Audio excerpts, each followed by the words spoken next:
I think this is part 3 of this game. I don't actually remember. Hello, friends. Happy Friday. And today we're going to play more Citizen Sleeper. If you're new here or not, welcome. My name's Erin Gray, and we play a lot of different games here. Like I said, today we're going to be playing Citizen Sleeper 2. If you're watching the VOD after, hello. Skip ahead to the timestamp. Unless if you want to hear me yap. Holy gender? Thank you. Thank you. Look at the hair. It was floofy earlier. I didn't put product in it today because I was lazy after I took my shower this morning. And I was like, it's fine. It's fine. I'm not going anywhere. My stream does have to look at me though. The glasses do help, like, prop up the hair strands so they don't go in my face. But during a meeting I was in earlier, they kept, like, falling in front of my face. So that was fun. But thank you. I really do like these glasses. Thank you. I love them. They're great.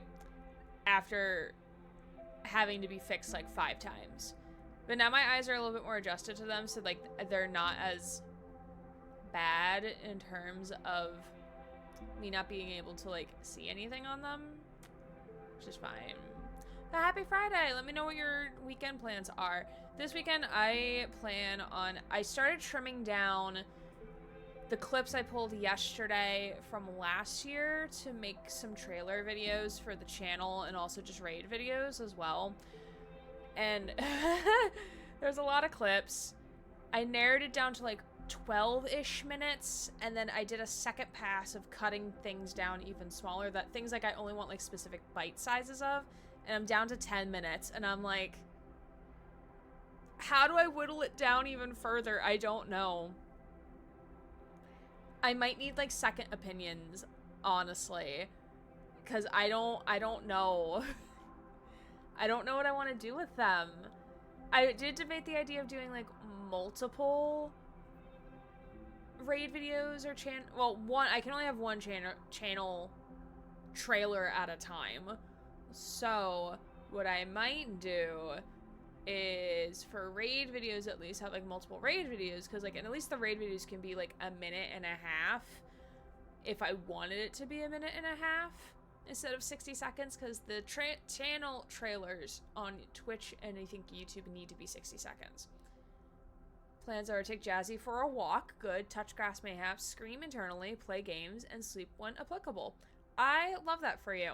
We can plan to survive and have warm drinks. But what kind of warm drinks, though? Are we talking water at room temperature warm drinks, or are we talking, like, tea and not vodka? Because I don't know why my brain thought vodka when you said warm drinks. I don't know. Welcome to my brain. Oh, and screaming internally is a mood. That is a mood. That very much is a mood. I have to go actually get my side shaved tomorrow. That was supposed to be a Wednesday thing, but then my hairdresser texted me on the way home, or when I was driving home from work, like, hey, can we actually like do this like on Saturday? And I'm like, yeah, that's fine. So I'll be doing my errands tomorrow, which means Sunday I get to stay home. Weekend plans: work on another character and go to the vineyard. Ooh, very fun. Are there, so I'm assuming, generally speaking, not just in France, there's like, are all vineyards the same? I know like every vineyard is going to produce like their own type of wine that's specific to them, but like other than that, are all vineyards the same, or are they all different? Like, I don't drink, so like I don't know. I've never been to a vineyard before. Hi, but also hi, Spider. Good to see you. I was thinking about this last night. I'm like, wow, like Spider's like on pretty late for the time zone she's in. And I was like, oh yeah, it's because they're in France and the time change fucked things up. So it's like only 4 or 5 hours behind you now. Tea, room temperature water, hot chocolate, and or coffee. And I do have vodka as well. Maybe I'll make some hot chocolate this weekend. Depends on, I mean, I'll drink hot chocolate no matter how hot it is outside. Because it's more about, like, the temperature in here than it is outside. Structure is the same, but the types of grapes they grow can be different, I think. That's okay. That makes sense. There was a vineyard near my university I went to. Never been to it, though. We always passed by it. I believe there's parts of France that specify a certain grape because of the climate they're in, which also makes sense. Like, I think it makes sense for, like, any type of crop, you know? Like, we're not going to try to grow avocados in a swamp. Unless if avocados thrive in a swamp, I wouldn't know. I'm not a farmer. I don't grow things. I grow hunger pains, though, because my tummy be rumbly. And I'm like, stop. I fed you, like, an entire bag of wontons. Why are we still hungry? Which, it was way too many wontons. I got sick of eating wontons after, like, half of it. Hi, Anna. Good to see you.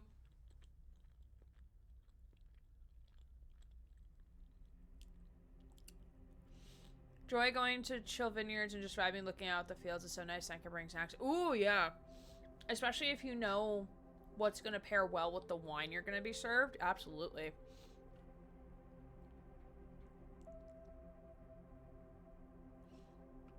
Mainly do that with my family, so it's more fun with people. That's fair. That's fair.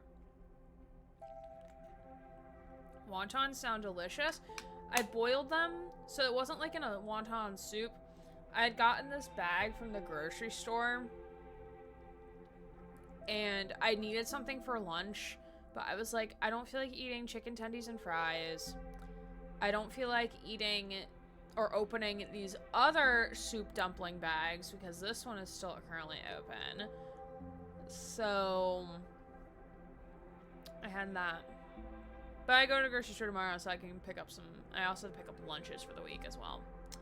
Hi, Lashy. Good to see you. How are you? I still need to get dinner, but I don't know what. Well, what do you have available to you? What are the options, Susie? Trying to ignore political talks from my dad and uncle. That is also fair. That is very fair. Tipsy from wine? I'm not sure. I mean, I have had alcohol before, and I don't even know what my tipsy would look like. I have no fucking clue. No clue. Indeed, no clue. Granted, the most alcohol I could probably drink, depending on the alcohol as well. Like a margarita, I could probably drink like a couple sips before I get like a massive headache and I have to stop and I get really sad because I like margaritas. I like the taste of a margarita and then like having the salt on the rim. I really like that. That's fun, you know? That's cute. I remember when my roommate in college turned 21, I was 22 because I was born 3 weeks before him. So I turned 22, he had turned 21, and it was in the height of COVID. So he asked me, because like he didn't drive, he didn't have a car. I think he had a license, but he didn't have a car. So he was like, hey, can we go to the liquor store downtown? And by downtown, I mean in a very small rural town, to the one liquor store we have. And could we get alcohol? And I'm like, sure. I mean, if you're buying, sure, that's fine. So he made us margaritas. He had these cute little glasses that we made margaritas in. I have a picture somewhere. And I had like my reusable ice cubes. So that's how we made margaritas during COVID. Finished a meeting on Teams and currently cooking pierogies while I enjoy chips. Ooh, what is in the pierogi, if you don't mind me asking? I do love a good pierogi. I was gonna get pierogies from the store, but I was like, I want a mixture of pierogies. I don't want like all onion and potato or mushroom and potato. Like I want like a nice like variety of them. Like I don't mind it if I eat one and it's mushroom and potato and another one is cheese and potato like 2 bites later. I don't mind. But like that is not a thing at the grocery store, which is fair. That is so fair. But also, I do not want to buy like 4 different bags of pierogies because I know this craving is only going to last me like 2 days, and then I'm going to have like a shit ton of leftover pierogies in my freezer. I'm like, meh.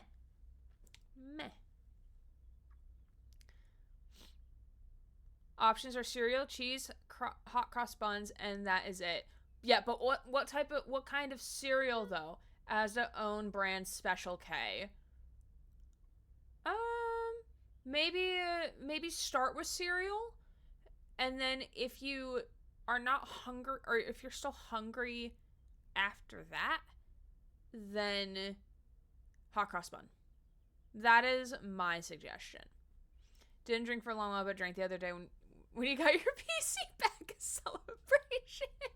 You didn't tell me this. Oh my goodness, you celebrated on my behalf. I appreciate that. Drank alcoholic margarita on my birthday, and my head was spinning a bit, but by the night my head was in so much pain I couldn't fall asleep. Aw, yeah. Yeah, the second I feel a headache coming on from alcohol, I stop drinking. Just because I'm like, don't like that. Margaritas are amazing and I love them. I realize I don't remember what margaritas taste like. I just remember the salt on the rim. Salt on the rim was my favorite part, which probably means I'm just dehydrated like all the time. That's actually how my mom would get me to drink water when I was a kid, when I was sick. Because I would just lay in bed and just refuse to take medication and refuse to drink water. Or not refuse to drink water, but like I just don't drink water enough, even now as an adult, even with the ADHD medication, which makes me more thirsty than before.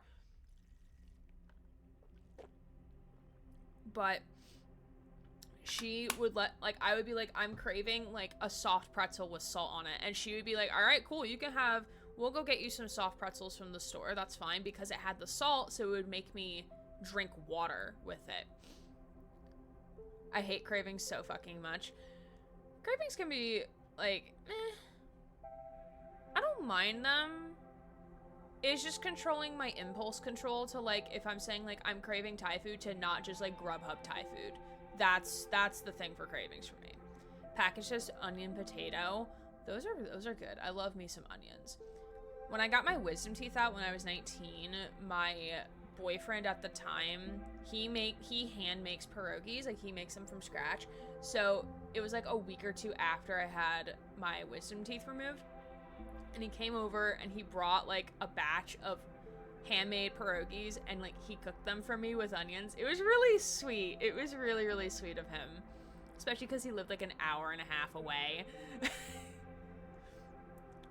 So I think my tolerance is down since I got tipsy on 6 ounces of one last week. No, that's fair. That's fair. I don't know what my tolerance is, honestly. I have no idea. Playing Dark Hours. What is that? Tell me more, Mary. But I'm glad to see you. Thanks for coming in. These flavor enhancers are helping me not drink soda as much. I've actually been in caffeine. Hey, look at you. I love that for you. That's great. My mom's also in the same boat of trying to not drink Diet Coke right now. Eventually we joined the call because I was already down one glass. I drink, but I try not to make it a habit. That's fair.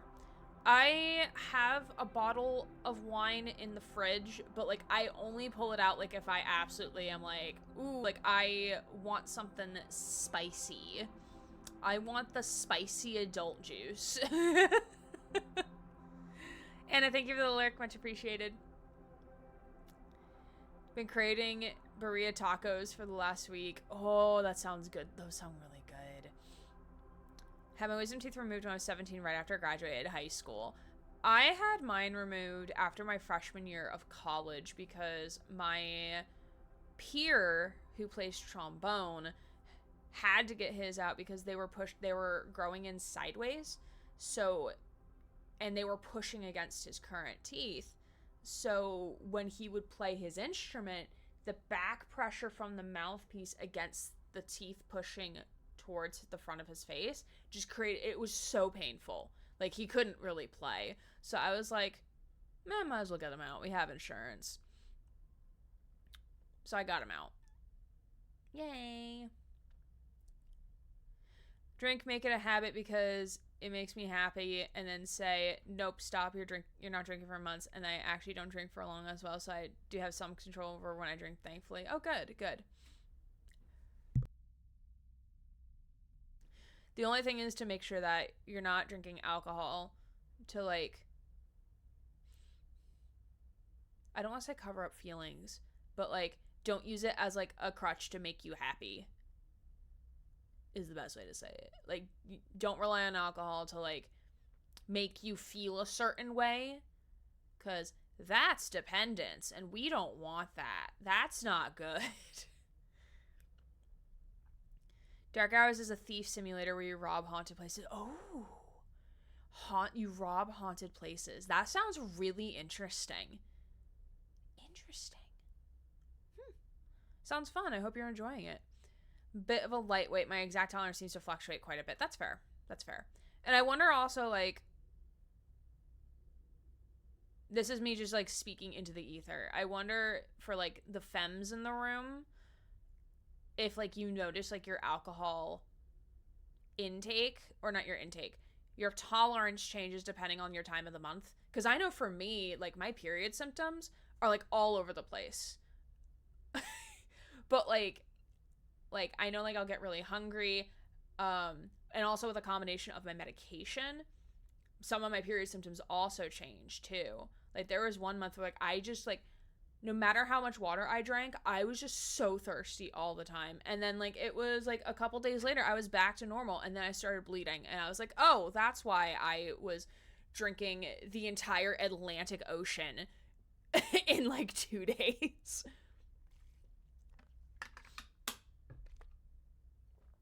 So your wisdom teeth. I mean, hey, my old clarinet professor said, if it ain't broke, don't fix it.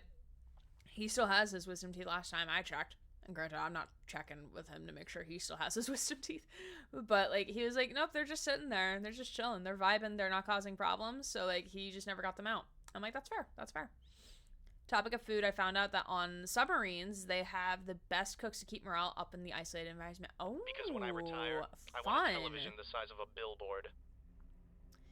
16, I could get a driver's permit. Combat, I appreciate the 16 months of support, my friend. Thank you. You are old enough to get a driver's permit, indeed. Still have mine as well. I'm fairly certain I don't have wisdom teeth at all. I think that's genetic. I think that is genetic. Substance abuse ain't good. Yes, indeed. Drink once every 4 to 6 months, and I always make sure I can leave the area of my own volition. Very good habit to have. Heard a line from a show, can't remember which, where a character said, don't drink to feel better, but to feel even better. And I like that mentality. I like that too. I really like that. Thanks for sharing. A lot of alcoholism in the family, so I know I'm prone to that and need to be more careful. My mom did warn me when I became of age to drink that I should avoid hard liquor, so like vodka, because she's blacked out on like one shot of vodka before. Meanwhile, my dad's telling me like a completely different story of like my mom being a party animal, and I'm like, I don't think she would like lie to me about that. Like, I don't think she would, you know? So I've never had like vodka or like whiskey or any of the hard liquor. I've never had. I've only had like wine, like margaritas, which is like tequila, but that, again, that's diluted in the mix. And maybe rum? Yeah, I think I've had rum in like a Malibu Bay Breeze has rum? I don't remember. But one of the mixed drinks that I think has rum in it, coconut rum in it. Me need to talk to my therapist because it has been a small issue in the past, but right now I'm happy to leave it instead of a drink every week. Oh, good. I'm proud of you. Want a second and third dinner. No, that's fair. Yup, I feel that.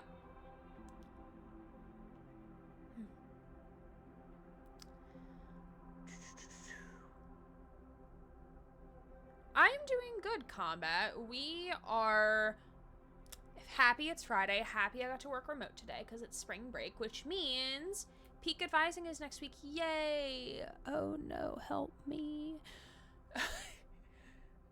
We'll talk about the schedule in a second with peak advising. We'll talk about that. But happy we made it through the week. Happy to be here. Happy that my computer is working and that I can play games. So that makes me happy. Hi, Shiris. Good to see you. Could recommend getting some sort of histamine issues that'll give you a massive headache the second you even take a sip of alcohol. I'll probably never drink again unless my body makes a wild improvement. That's fair. That's very fair.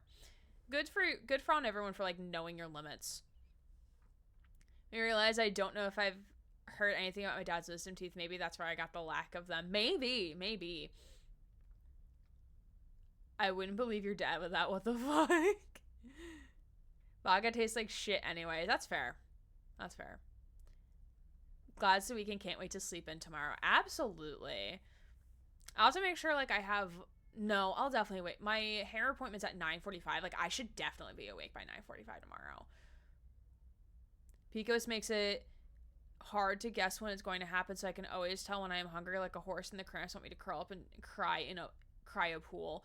Yeah, that's fair. I like the screwdriver I tried. What's in a screwdriver?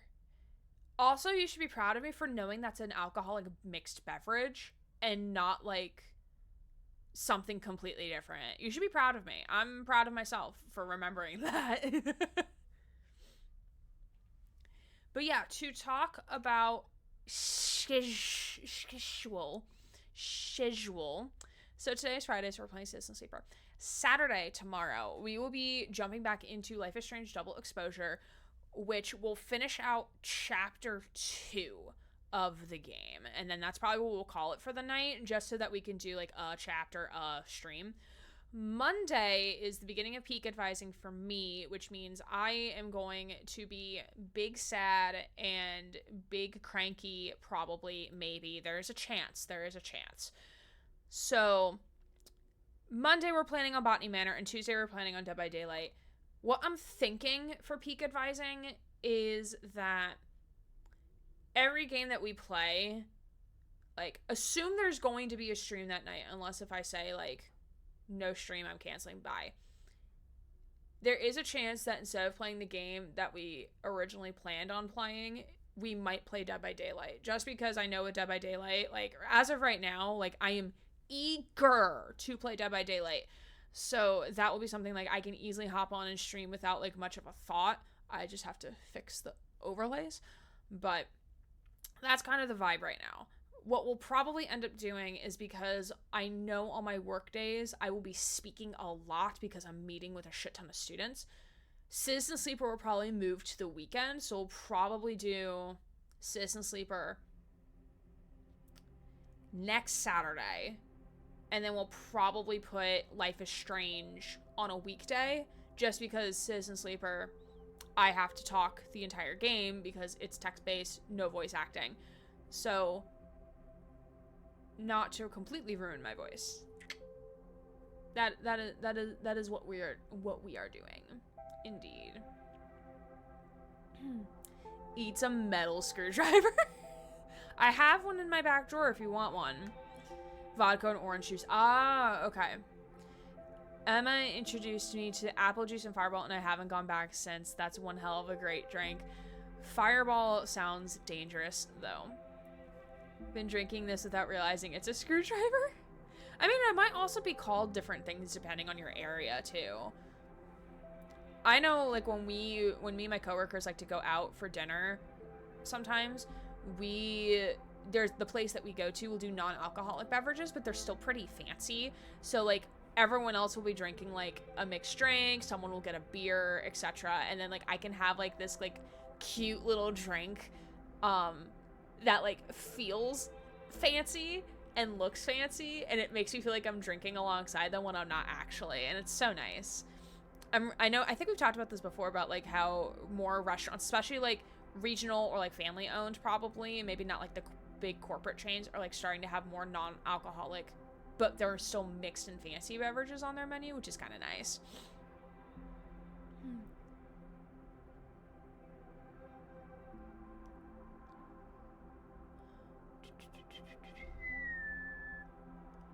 Hi, Liam. How are you? Good to see you.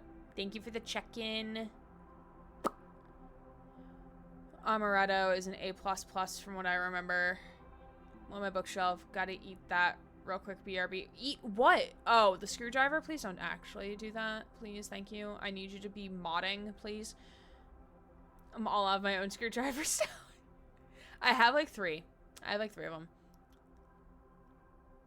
Mocktails are also real tasty. Yes, they are.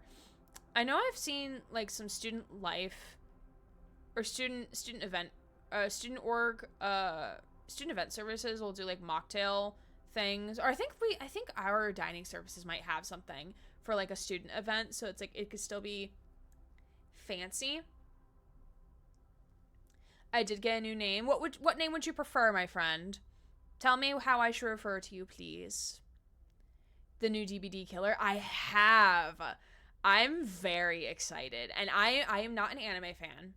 The only anime I've ever watched, I read the manga first, then watched the anime, was Death Note.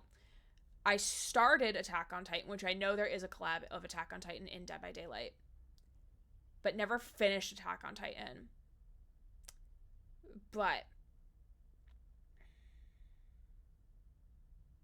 I'm still very excited. Tokyo Ghoul is great. I've heard good reviews about it. Maybe if I can actually get my brain to like sit down and watch a show that isn't like a YouTube video or a stream, I'll watch it. I've been also telling myself the same thing with Castlevania. But because here's my dilemma, Leshy. Here is my dilemma, okay? So like I sit here, right? I sit here at my desk. I have my diamond paintings out, right? I have them here. They exist, right?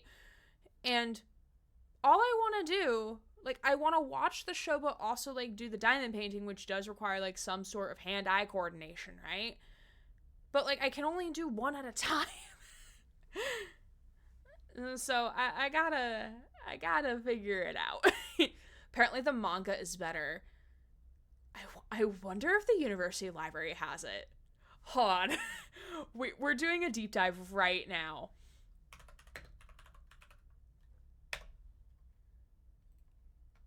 How do I check out books? How do I know what you have at the library? Because maybe if I check it out...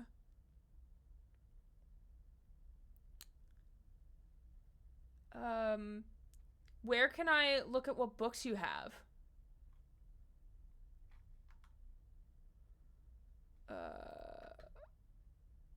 Oh, catalog. It's probably the catalog, right? Yeah. I'll be very surprised if they have it. No, but there are research articles that we have access to about Tokyo Ghoul. That's actually kind of cool, not gonna lie. Hold on. Leah? Okay, perfect. It has a reason for Leah Rewinded. Ooh, okay. I would love to know the reason if you don't mind sharing. Part of me want to put my Crunchyroll subscription to use and watch it. You should. Huge because this is the first anime character who isn't a skin like the Attack on Titan characters. Yeah, I'm really excited. I'm also really excited for the people who are fans of the show. But, like, also, like, he just seems, like, super cool. And, like, from what I've heard about the lore of Tokyo Ghoul and Kaneki, which please correct me if I'm wrong with the pronunciation of his name, but it seems like the twist they took with it seems really cool. Never been a fan of anime, though I enjoyed Bleach when my husband showed it to me. That's fair. That's fair. I've been really enjoying Apathy Curry Diaries. I completely butchered that. I'm sorry. If we're talking about anime, sorry, I'm only kind of paying attention, Rip. No, you're good. You're good. Watch Tokyo Ghoul dub so you can listen to the show as you paint. Well, like, also, like, I like seeing the visuals, right? Like, I want to see the visuals of the storytelling, like, that type of thing. Only animals show I ever got around to. Anime show. Okay. Anime I've ever got around to watching was Blue Exorcist. So I need to watch my backup of anime. When we did a drinking test during legal training, one of my colleagues gave me a rum and coke with way too much rum, and I don't think I ever had one of those again. No, that's fair, that's fair. It takes one time to, like, ruin it for you. Meaning to watch more anime, but haven't been getting around to it for some reason. That's fair. I tend to rewatch things sometimes, or watch, like, if I want to watch a stream, like, I'll watch people that, like, I feel a sense of comfort in, or like know like, oh, like I'm fine lurking here because like I don't feel compelled to talk if I need to work on something else, you know. Has a stutter, and I gave myself a stutter name Leah because I can never pronounce the M in Liam, so I added it to my username because I finally accepted my stutter. I love that for you. In terms of like, because like acceptance of like something that you personally do can be really, really challenging. Like, and I'm proud of you for being able to like do that. And it also makes a lot of sense to change the name to better accommodate to your own self, you know? I always like feel like a certain way when students have like ethnic names or like cultural specific names, and like I go up to them to like call them back to my office and I'm like struggling to pronounce their name, and they say, oh, you could just call me this. I'm like, are you like, how do I pronounce your name? Like, tell me how to pronounce your name, because I want to be able to like say it is your name. Like, I want to be able to pronounce it correctly. Like, even if you have like a nickname you want me to call you by, like, just tell me how to pronounce it, so if there's another student who has the same name, I could pronounce it correctly. And I think I hope a lot like them appreciate it, and if they tell me like please don't ask me that question, like I won't, but because like I generally do want to know how people pronounce their names, because like it's your name, like you want people to say it correctly. Just finds it hard to concentrate on TV anime shows at the moment. No, that's fair. That's fair. Anime can be pretty, but finding one that is fine for babies first anime is intimidating. I mean, Death Note, for me, when I read it, I was really intrigued because, and that's like what my friends recommended for me, was to read/watch Death Note first, because it was only 2 seasons. It was like maybe 12 or 13 books, I think. And it was like it's a puzzle, it's a mystery story. So it was much easier to digest and to get into in comparison to like Naruto, which is like a gajillion books. We're watching Let's Play of Zelda Ocarina of Time and Majora's Mask recently. Apparently it's common for autistic people like me to revisit familiar stuff. Yeah, I think I've also heard the same thing regarding like neurodivergence, generally speaking, because I definitely find myself doing that as well. Give me a stream, fuck yeah, I'll watch that. YouTuber, fuck yeah, I'll watch that. But TV shows and anime, nah. And also because like with that, like there also feels like a certain sort of commitment to watching every single episode. There's also Pokemon. Yeah, you could watch Pokemon. Yuri on Ice for their first anime, I think I did well with that.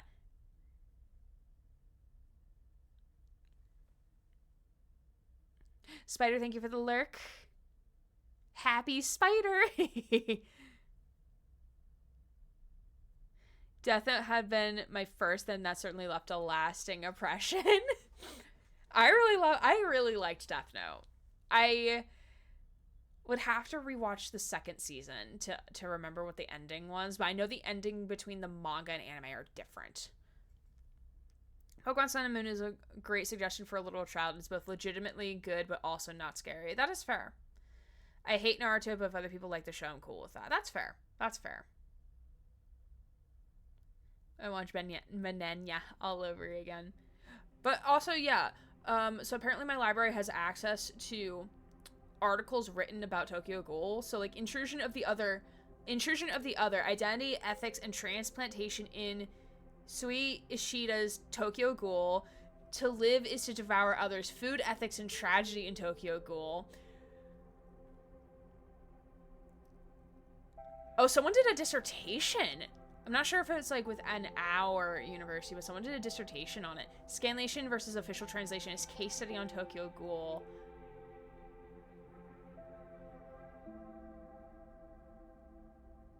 That's actually kind of cool. Not gonna lie. Oh, is this not working? This is not working.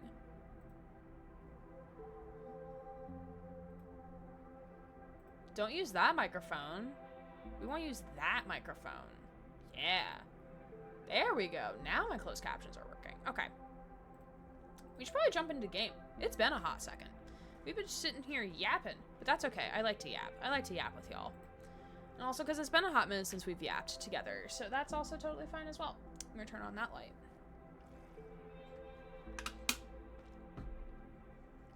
I did about 3 different Misa cosplays, so it's safe to say I also enjoy Death Note. I should do a cosplay for Death Note, but like, the only one who really dresses uniquely is Misa. That's the only one. Happy. Bungo. And yeah, Child is still sitting on top of Gus. BRB, gotta take a shower. No worries, Anna, I appreciate you. Research papers can be so niche. I love it. I know, right? I forget, my coworker is doing her dissertation in cultural studies. Or doing her PhD in cultural studies. And I forget what her topic is gonna be, if she's chosen one yet. But I think it's something about disability. Or like neurodivergence, I think. I could be very wrong. But she did say in like one of her classes they did talk about like video games within cultural studies and like how does that work in society. And I'm like, it's me, I'm the gamer. I'm the gamer of our friend group. Getting yapping until my brain says no, hush. Quiet. Elle dresses uniquely, especially if you get the hair right. Ooh, true. I forget if it's Rylor that's currently in the bot right now, but there is lore of him. Like, he does sit like L. Ryland will sit like L. Nier is also a very comfy cosplay. That is true. That is very true. Dang, I was wearing lingerie outside. I could never do that now. I had so much less cleavage back then. It was so hot. Yeah, more power to the cosplayers who are comfy doing that. Like, I could not. Okay. Plot recap for Citizen Sleeper. So, we are playing as the Sleeper. The end. That is it. That's everything. We're playing as a Sleeper, which is basically like an android, like consciousness uploaded into a synthetic body. We have escaped Lane, who is our hot internet husband. He is the husbando of this game. Are y'all okay with these spoiling Death Note? Probably not, just because Julie seems maybe interested in watching Death Note, so I don't want to ruin it for her. Remember the art Spider did of that? Of what? What art did Spider do of what? Also, Leah, thank you for the posture check. My posture might shrimp because my back hurts. And I don't know why, but it's fine. It's fine.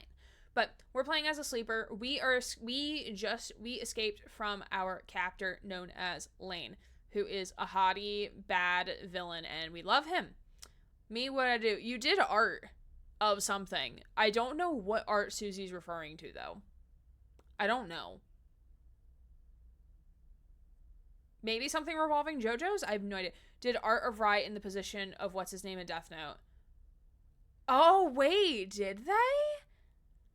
I don't remember that. I feel bad for saying I don't remember this, but also be aware, ADHD brain means my memory is garbage. So, I've picked... Okay, now I remember it. Yep, now I remember. It's here. It's here now. I remember. They were both anime boys for a moment. Yeah. Even though Ryland probably would not watch anime. Like, he'll watch it if Miri wants him to watch it with him. Or, like Miri's like, okay, date night, we're watching anime. Like, he will watch it if that's the case, but, like, he will not actively go out of his way to watch anime. Miri is the weeb. He is the weeb of the relationship. That is very true. Very true. So, anyway, plot recap. So, we are playing as a Sleeper. We escape with our buddy. Our buddy is now injured, by the way. I just remembered that, and I'm sad. But we escape.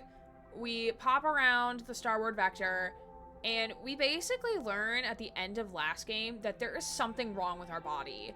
There is, like, I'm assuming, like, a virus is, like, festering in our body, because anytime, like, when Lane gets close to us, Lane can basically almost like interface with our body.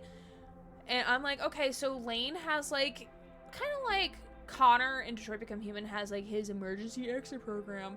Kind of like that is how I'm picturing it.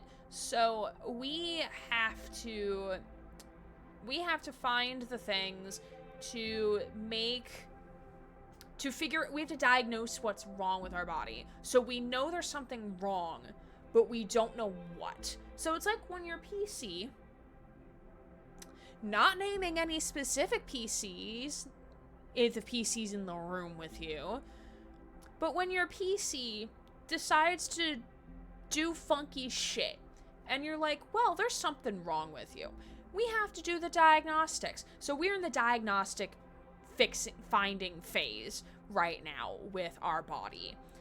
And in the midst of all this, like, we have to continue evading Lane, so we have to continue popping around the Starward Vector, which means we need money to travel, to get gas, so we have to take on contracts, which the contracts mean we can go, like, salvage wrecks and all this other cool shit, which has been a great improvement from the first game. I still recommend the first game if you haven't played it yet. Both great. They're both standalones. You don't need to play the first one to play the second one. I cannot speak highly of this game. This game is great. Highly, highly recommend it. But with that, we shall jump in. Light Yagami should be a killer now, and Ella's a survivor. What would Light's power be, though? As a killer? What would his power be? Because in the game, or not the game, in the story, like, he has the Death Note. So, like, how would you translate the Death Note to Dead by Daylight? Like, if they could figure out how to get that to work, I think that would be really cool. They could also do the Shinigami. They could do Ryuk. Would Ryan like documentaries like the show How It's Made? I don't know. Ryland isn't really one for TV. Pencil add-on.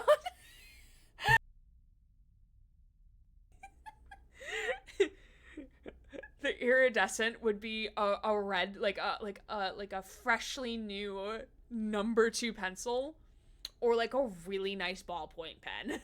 That would be the iridescent add-on. Just eat the pencil at people. Killer writes your name in the book, dies. That's the Mori. That's the Mori right there.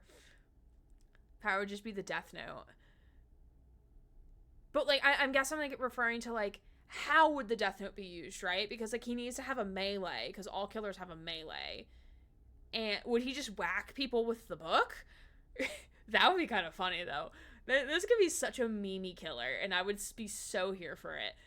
But, because, like, when he writes their name in the Death Note, they have 40 seconds before they die of a heart attack. So unless if, like, the lore is, like, the entity has rescinded some abilities of the Death Note to make it fair to the survivors to survive against him, I'm not sure. It is a really interesting concept, though.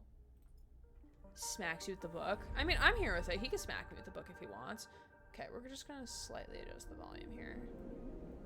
We'll fiddle with volume as per usual. Okay, so we are on the tiny baby station. Oop, that's not where I wanted to be.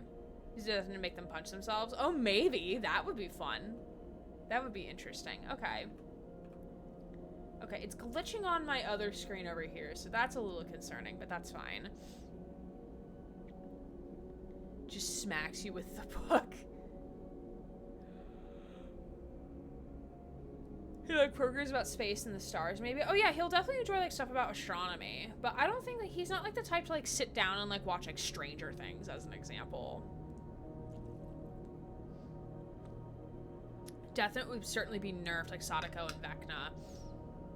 Oh, that is fair. That is fair. Yeah. Stop punching yourself. Stop punching yourself.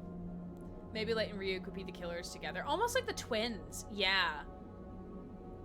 Like how, Charlotte has Victor. That would be kind of interesting. That would be a cool way to do it. Yeah, he's more of a streamer watcher. Yeah, more of like just like a gamer. Like he just likes playing games all the time. Okay, I need to remember what the fuck we're doing. Okay, so we need to diagnose our frame, which we need to locate Find a tech in Flotsam. Locate a ship in Helion Gate. Can I see a map? I forget what we were doing.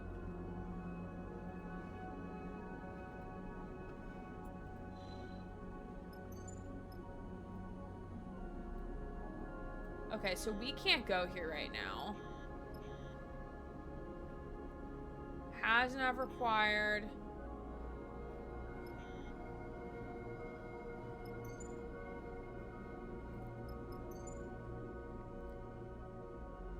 Ooh, so we can go to Helion Gate. Foss Spindle. Okay, so we can go to Helion Gate, but we do need monies to go there. Okay.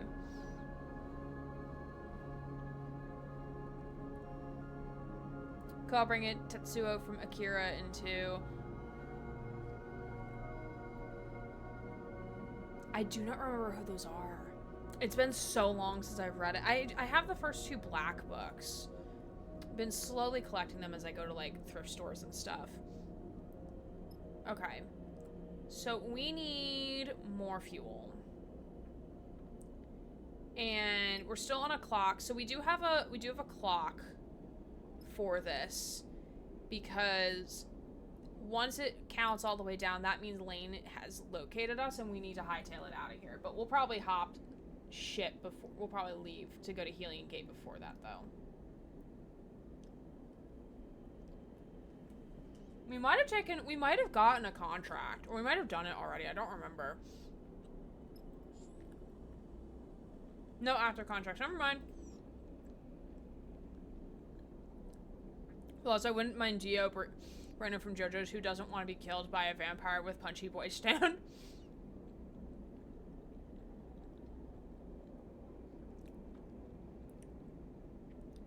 Guy and Akira, who ends up developing telekinesis and going on a rampage across Neo-Tokyo, starts growing into a giant blob. Is this from a different anime? Because this does not ring a bell to me.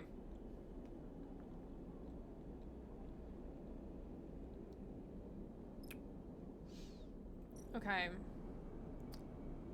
So, we need more money to get... Actually, we do have, like, a substantial amount.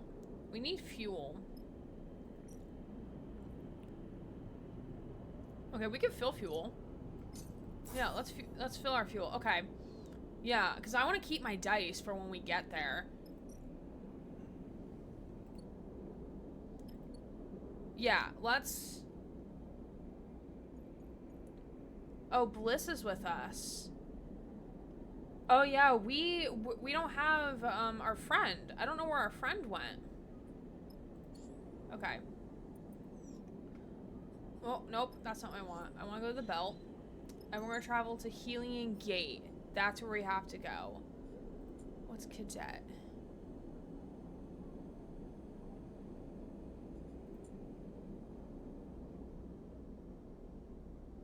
Fix a dice slot. Eugen, explore the hidden rack. I have no idea where the hidden rack is. By the way. Ah, that's not what I wanted.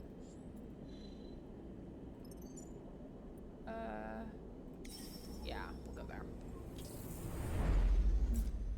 Is the game lagging for y'all? Because it's lagging on my end. And I'm like... Anyway. You forgot the ending Akira? Not trying to be smart, I was just wondering.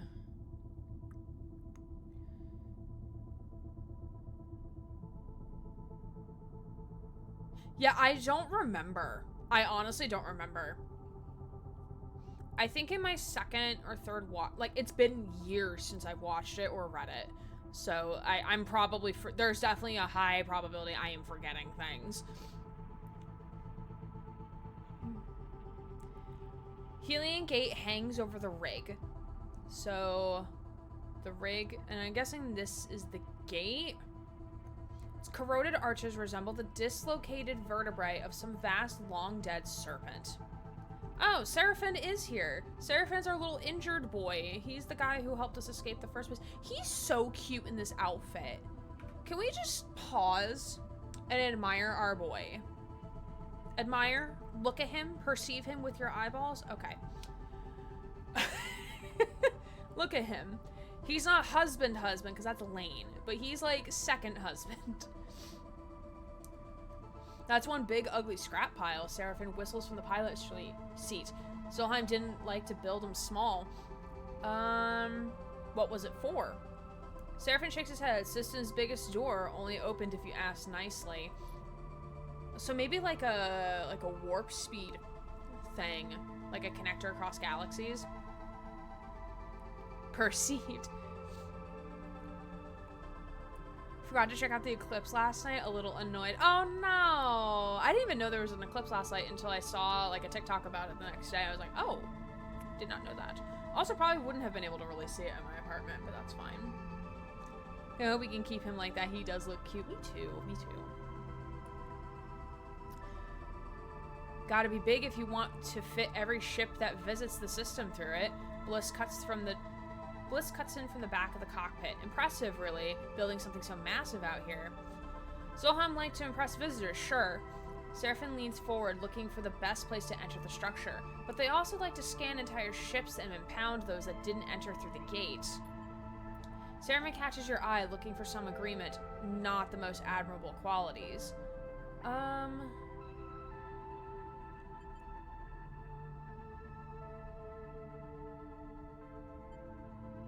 Solheim was a curse on the system. Serafin nods. Better off without him, that's for sure. I agree, but without them, the system would have just be two gas giants and a load of rocks. No harm in recognizing it. That is true, Bliss. You look out at the cockpit towards the gate, its layer of systems and rooms slowly opening to the void, peeling away circle after circle to reveal the bones beneath. I keep missing space stuff. Just have to step outside to see it. Oh, okay. Yeah, we have a lot of tree cover here, so it's hard to, like, especially when you want to look at, like, certain areas of the night sky, it's kind of hard to see it. Heard there was one, just didn't know if the UK could see it. That's fair, that's fair. This is where Jean-Mi, our technician guy, mentioned you might be able to find the location of a ship with a prime ship mind among the old shipping manifests and Solheim records. You look over the towering structure of the gate. This is going to take some work. Suddenly, a flash high up on the gate catches your eye, a light turning on and off again for a moment. You lose track of it. Is this place inhabited? I wonder if it's like one of the lights over here. Yeah, there's a light like right here that's flashing. Yeah, it might be this, actually. Serafin raises an eyebrow. I doubt it. He winks and smiles. You hoping for a station-side bar? I have a feeling you'll be disappointed unless we find an executive's old liquor cabinet. Bliss pats you on the shoulder and drifts out of the cockpit. That's not what I'm referring to, either of you, but okay. Time to see what secrets the gate has left. Ooh. You're very cool to look at. That's the one thing I love about this game, is that just the visual and the detail. So good. So it's not much up here, nothing down here. Okay, so it's really only here. So we have docked right here. Okay, so this is us. That's something down there. Customs hall, Solheim checkpoint. So we can... Dark quarters lead off into the abandoned facility with no map and no one to guide you. Picking a direction and following it is the only option. We can scan. We do have a high interface, so we could... scan. Okay, we'll do one there, and then we'll do one here. Power up the archive, or extract the records. So let's extract. Nice, okay. And then, okay, yeah, either one of these is probably fine. Nice. New location discovered. Ooh. Derelict fuel barge. Scavenge for fuel. Ooh, that'll be fun. Okay. And seized cargo. Search for supplies. Okay. Let's look for supplies. We're missing the Endure skill, but we do have a Nat 6. So, okay, neutral outcome. We got some supplies, but we lost some energy. That's fine. We'll just be hungry tomorrow. That's fine. And then let's finish Customs Hall.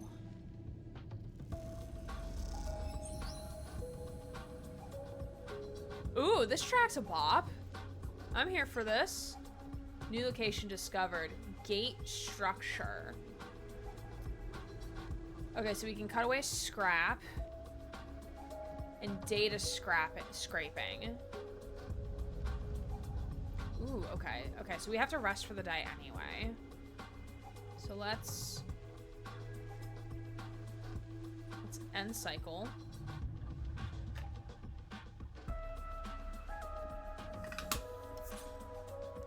Oh, we got some shit rolls here. Okay.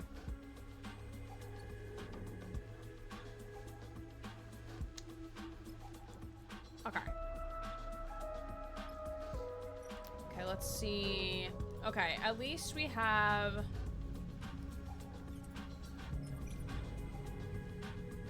Actually, no. Oh, wait, that's not what I wanted. We'll do a 3 here. It's a bit risky, but that's okay. Okay.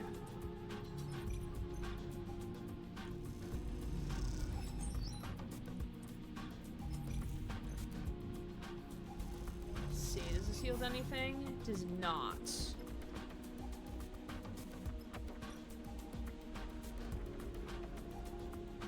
These are both dangerous. I don't think there should be anything that's like deemed safe. So I think we're gonna be kind of a little bit stuck. Okay, so we do have the Nat 6. Actually, we'll do the Nat 6 on the cargo. And we'll get probably a neutral outcome out of this. Oh, we got a negative outcome. That's not good. That's very not good. We are starved.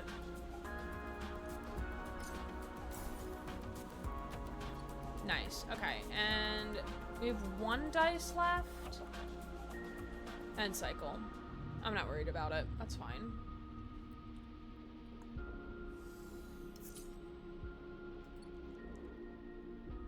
Got okay dice rolls. Let's do this. Let's see what this gets us. Okay, neutral.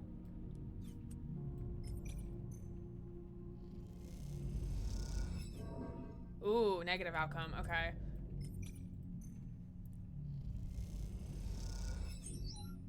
Okay, another positive. And we need supplies. We're gonna be looking for supplies. Nice. Lost energy. We will eat tomorrow in game. End cycle.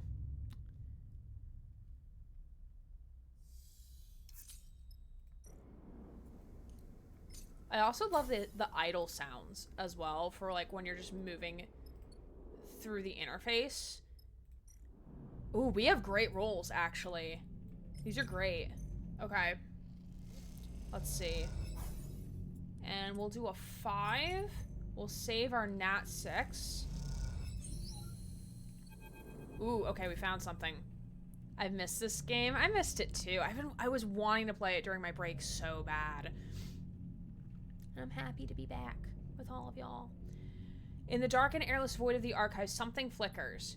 You have been working in the dark, picking through the guts of corroded machines, skimming the data in their corrupt memories, digging through the graveyard in search of ghosts. But now, with another flicker, the place begins to come back to life. All along the rows of benches, some of them crushed by fallen and ceiling panels, and my lights turned off behind me, and that makes me very sad. And I'm going to keep talking as I get my controller to turn my lights back on, and I did it on the first try. Wow, that's amazing. I've never done that on the first try before. Amazing. I'm gonna keep talking. A cacophony of distorted sounds accompanied the machines as some of them immediately glitch and spark. Happy to have you back. Happy to be back. I'm really happy. I was really missing streaming by like the end of like the saga with the PC. Like I was just like sitting here like I just want to stream. I just want to play games. I just want to like hang out with people. Like my God. Like, it was so sad. Like, the night my PC wasn't here, I had, like, my iPad up, like, just watching YouTube while, like, doing my diamond painting, and I was, like, it was, like, 9:30 at night, and I'm, like, I just kind of want to go to bed now, because I have, like, nothing else better to do with my time. So, yeah. And it's also, like, revived, like, a little bit of my drive and, like, why I like streaming and why I like doing all of this and what all of this is for. So, like, I'm really excited to get back into video editing because I couldn't video edit either. I couldn't video edit. Well, especially because the PC wasn't here. But, like, I had, like, no motivation to video edit when my PC was, like, working okay-ish because I was down to one monitor. But, yeah, I have, like, some cool things I'm thinking of doing that I want to do. I have this, like, long-term idea for adepting every killer in Dead by Daylight, which might take us a while to do, but I'm okay with that. But to be fair, the anniversary is coming up, so there are gonna be a lot of blood points there. Well, I'm not gonna do adept in the anniversary mode, but a lot of blood points. I'm trying to get to P100 on one character, which is currently a race right now to see who I adept or who I P100 first. But I've been wanting to, like, make a video of, like, kind of like almost like an Astral Spiff style video where there's, like, some voiceover but, like, showing, like, okay, like, yeah, like, this is me doing adept on every killer and, like, the process of, like, doing adept on every killer, which I thought would be I think this is gonna be pretty fun. And it is coming up on my 1-year anniversary of, like, playing Dead by Daylight, so I kind of want to take my clips from the last year of playing and make, like, a mini compilation, just because there's, like, so many good moments. There's so many good moments. He edits himself is also neat. Yeah. I like doing the editing myself because, like, I know what I want to present to others. Not that I don't trust anybody to do editing, but, like, I have I'm very specific with what I want. Been meaning to stream again. I can understand that. Yeah, it definitely is, like, not necessarily like a time sink. It's more of, like, how much you want to put into it type of thing, but it is fun. It is fun. Because we're so hard to adapt, like, Bubba and Siggy. Like, I know there's gonna be ones where I'm gonna fucking struggle. Like, both Bubba and Billy, I'm probably gonna struggle so hard with. Still need to learn editing. You'll get there. You'll get there. I liked the clip that you made for me. I liked it. Wasn't how I would have edited it, but that's okay. Like, everyone has their own distinct editing style, so. Did you do this? You stand frozen as the archive glitters around you with a million shipping entries. The stream of information is overwhelming. Node graphs drawing out routes and inventories, tracing a web around you in pale cyan. Suddenly, they all shut off. The terminals blinking out together, leaving a signal translucent screen glowing softly in the dim room. And in that dim room, drifting towards you out of the dark, you see a figure. Is this what you are looking for? These are not the droids you are looking for. A voice crackles aggressively through your suit's local comms. Who are you? Junie! Oh shit! Hey! It's been a hot second. What are you doing here? Long friend, pal. Sleeper, is that you? You hear Junie's voice now, tense and unsure. She stops beside the single online terminal, her suited form lit in pale light. Junie? It is. Good to see you again. She pauses and glances around, though the venue is a little unexpected. I'm looking for a ship mind. She shrugs. Well, yes, I can see that. I've been digging through the archives myself, although slightly less forcefully than you. I did have this whole speech prepared for whatever salvager was ripping through these archives so messily, not to mention aggressively, but now that I know it was you, well, I'm just glad to see you.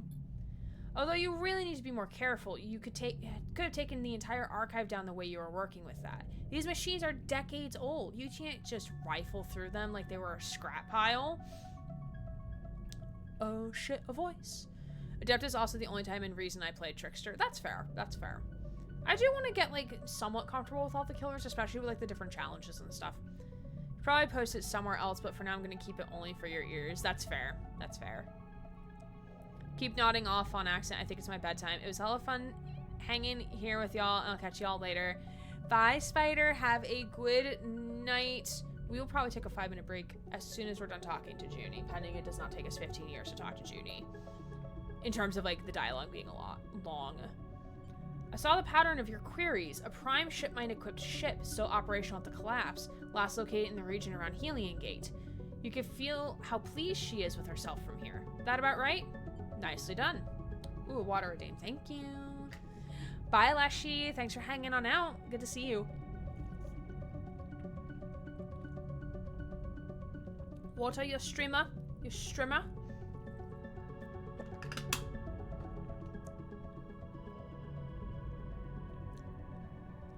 She nods. Would you expect anything else? That's why I did the hard work for you. Junie beckons you over to the lone lit terminal. You drift over to see a single point, a faded transit trail beside it, sunward from the Helion Gate. Something like this, maybe? She smiles and steps aside so you can see the screen. You check the info pane beside the map. Shipmind in use. Abandoned by all hands after the collapse. Tantalizingly in reach. Something like that. She shrugs. Well then, it's yours. I feel like there's a catch. But, here it is. She turns, and in the glow of the terminal meets your eye with complete seriousness. The question is, what do you want it for? We'll explain about our body. I trust her. You tell her what Jean-Mi told you and about your shifting body, transformed by some unknown influence, about the need for a prime shipmind to house your emulated mind while he runs a diagnostic process. She is silent for a moment, unsure how to respond. I'm sorry, Sleeper, but I think I can help you. I want to come with you. Junie gives you a strong look. Do you know how often someone gets out to one of those old Solheim wrecks? They're more trouble than they are worth, but contained inside, there's an entire history to uncover. I need that ship mind. Sleeper is an influencer. They are. And you are welcome to it, she pauses. I promise to help you get what you need and not to get in your way. I know I can't force you or trick you into taking me. That's why I wanted to offer you this instead. She indicates the terminal, still showing the ship's final resting place. I hoped that maybe, if I helped you find what you needed, it would show I can be trusted. I mean, I know she kind of fucked us over last time, but like, I trust you now. She smiles. Thank you for saying so. I'll send the coordinates to your ship, and I'll be hanging it around the gate until you are ready to leave. She shifts in front of the terminal and plugs in her deck, tapping away at rapid speed. If you need to go get supplies from the spindle, or anything else, fine. She folds her arms. I'll wait. But if you go on the job without me, I'll get the message. She shrugs. You won't see me again. With that, you leave her in the archive, extracting data as you ascend back to Helion Gate's upper levels. Ooh, new local crew available. Okay.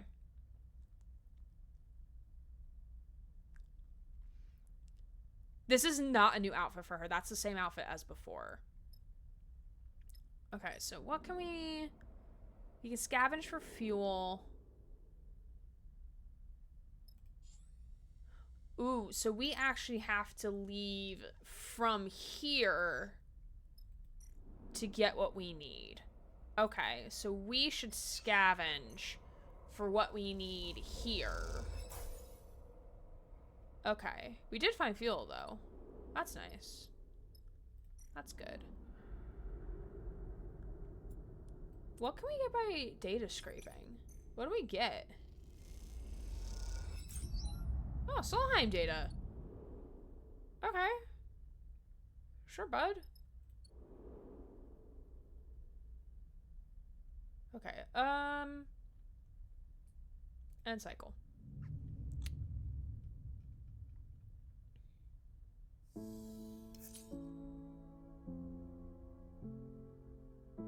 We got shit rolls this time around, too. Fuck. Damn. We might have to go back. Or salvage for more fuel. We might have to go back. Yeah, we might not have enough energy. We might not have enough.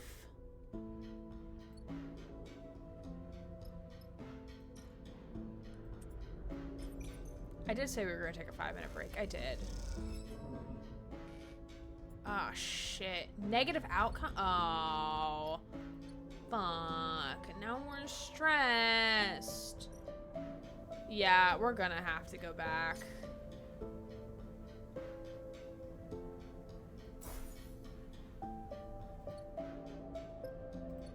Yeah. I wonder where we can make it to. Okay, let's see on the map. Yeah, the only place we can get to is the spindle.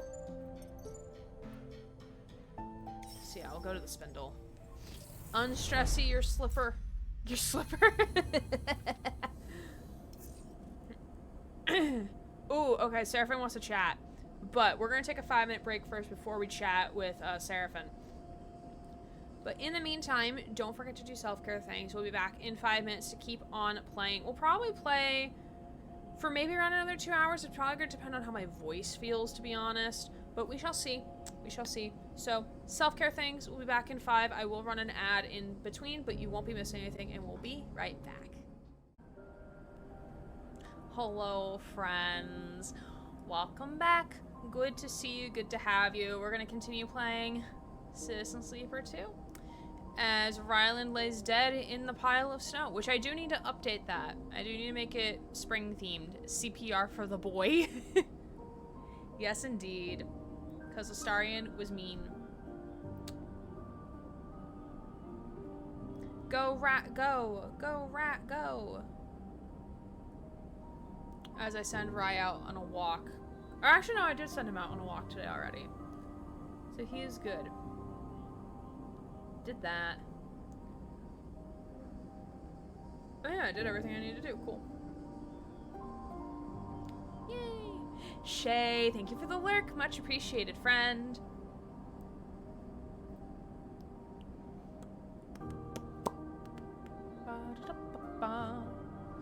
Has never committed any crimes ever. Oh, definitely. Astarion doesn't have a crim in his body.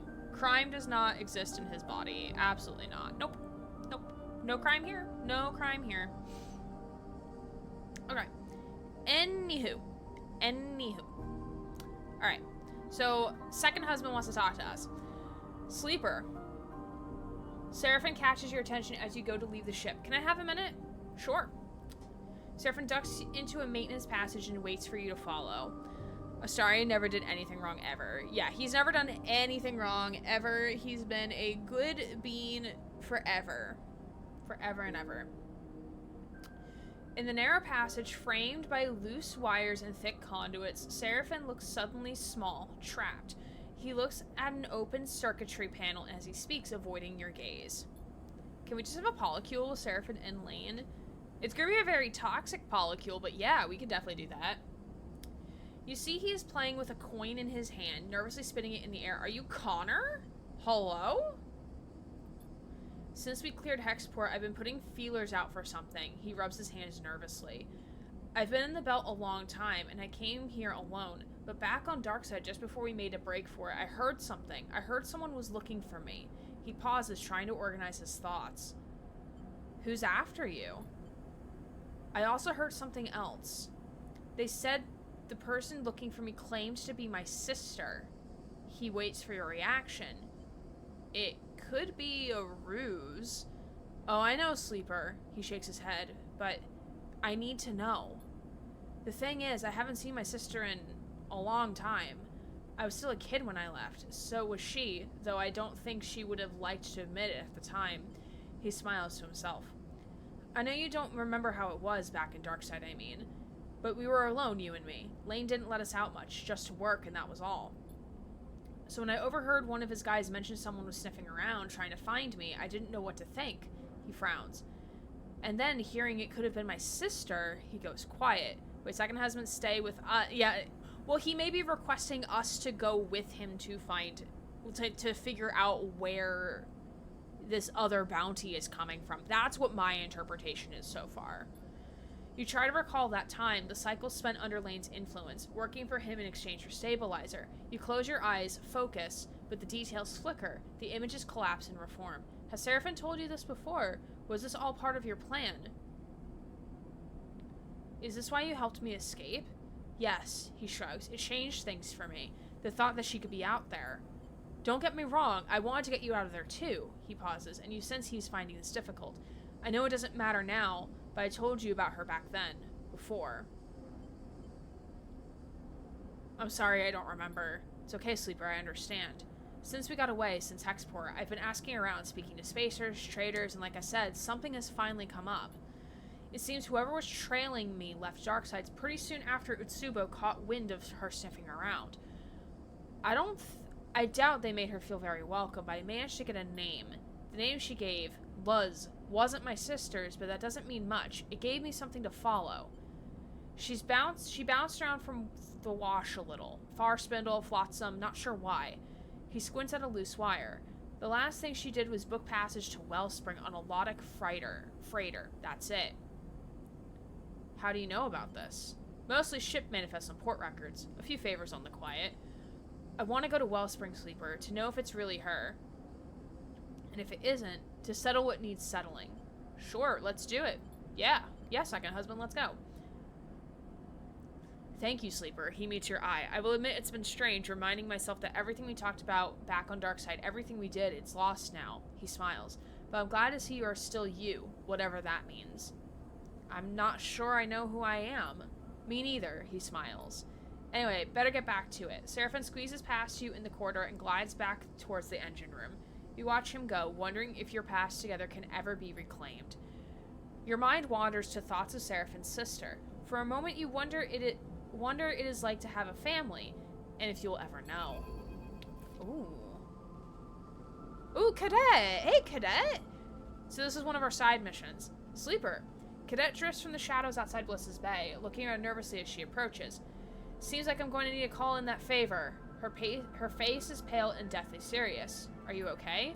She doesn't seem to hear you, distracted by a group of spacers gliding noisily down the passage behind her. She waits until they pass. Someone hit stripline. No idea where Kamal is. Bunch of goons tearing the place apart as we speak. She screws up her face in pain. Even tried to grab me, but those muscleheads are slow.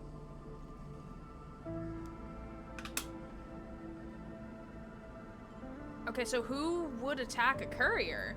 No idea, she shakes her head. These were typical rent-a-thugs. Could have been anyone with shits to burn. Remember that package I asked you your help with? The one that was bothering me? Remember you mentioning it. I reckon it's got something to do with it. The job was a bust, an express run all the way to the underhang, but when I got there, no one home. She's whispering now, leaning closer. The place was smashed up like something got there first. Should have dumped the package and run. But I brought it back like a good girl. Stashed it in the safe spot in stripline. Thought the sender might come to recover it, and when they didn't, well, I got curious. Popped it open. She shakes her head. Stupid thing to do. Inside was a drive encrypted to hell and back. When I ran into you, well, I heard sleepers are good with data, with tech, so I thought you might be able to take a look at it, she shrugs. Now stripline's trash too. Here's the thing. She glances around. Back when I popped it open, I noticed the drive had a dish pass marker. Hexport. Interesting. Hexport. Could it be connected to Hexport getting atomized? Yeah, that's where I'm at too. This thing was sent out from there just before it got cooked.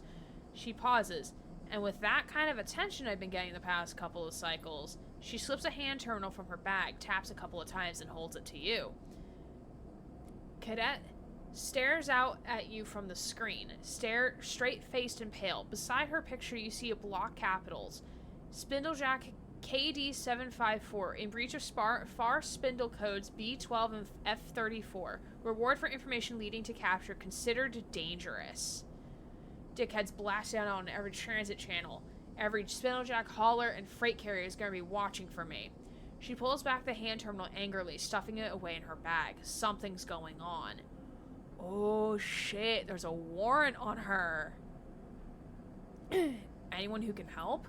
She looks away. Spindlejacks don't make friends easily, and now all the couriers I do know are looking to turn me in for payout. She snaps her head into the side, her eyes flashing with anger. Why do you think I'm here? It's your time for your favor, Sleeper. She meets your eye. My connections are burned. Hell, my whole career is gone. I need to fight back. If I walk away, there's nothing to walk away to. She softens a little. I need your help. What can what if I turn you in? Can we keep her pretty please, game? So what can we do? I need you to get the drive. She takes a breath. Yay! Thank you for the yay regime, Dosu. Hope you're doing well. Appreciate you being here.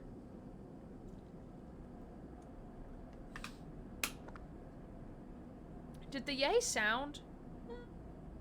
Did the yay play?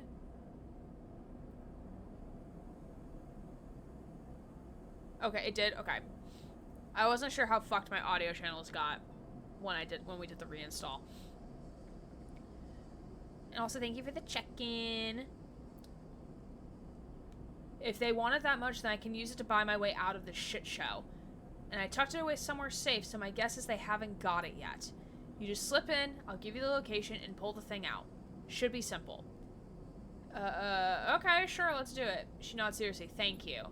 Look, this thing turns out to be a whole something, you'll get your due. All I want is my life back. The drive is in the workshop. There's a loose panel behind the air bike rack. She leans in. It's taped to the back of the fuse box inside. I've got to keep heading down Spindle, to the overhang, past the end of the transit tunnels. No one will rat me out there. She glances around. I'll come find you when it's done. I still got some network access. I'll know when you go in. She winks, offering no further explanation. My bike's locked up nearby. I'm gonna hop. She pauses. Do me this favor, then we're clear. Stay safe. Do my best, sleeper. She slips off back into the shadows, and a few moments later you hear the percussive pulse of an airbike accelerating away. You know, at least, what it's like to be on the run to flee your life, and in that you feel an empathy, a connection with Cadet. But from every other angle, this thing looks like bad news, the kind of a sensible person would steer all clear from. Perhaps you would steer well clear, if it wasn't for one detail that has stuck in your mind. The drive is from Hexport.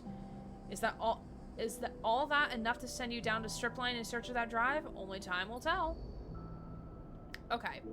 So while we're here, we do need to get... We do need to buy fuel and all of the things. Okay, let's fill fuel. We're not gonna fill supplies yet.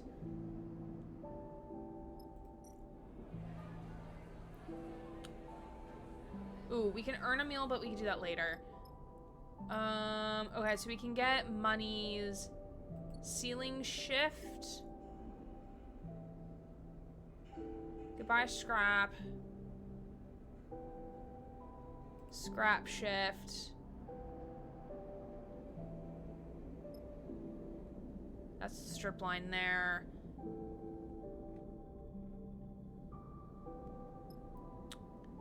Signal station. Both of these are money related. That's fine.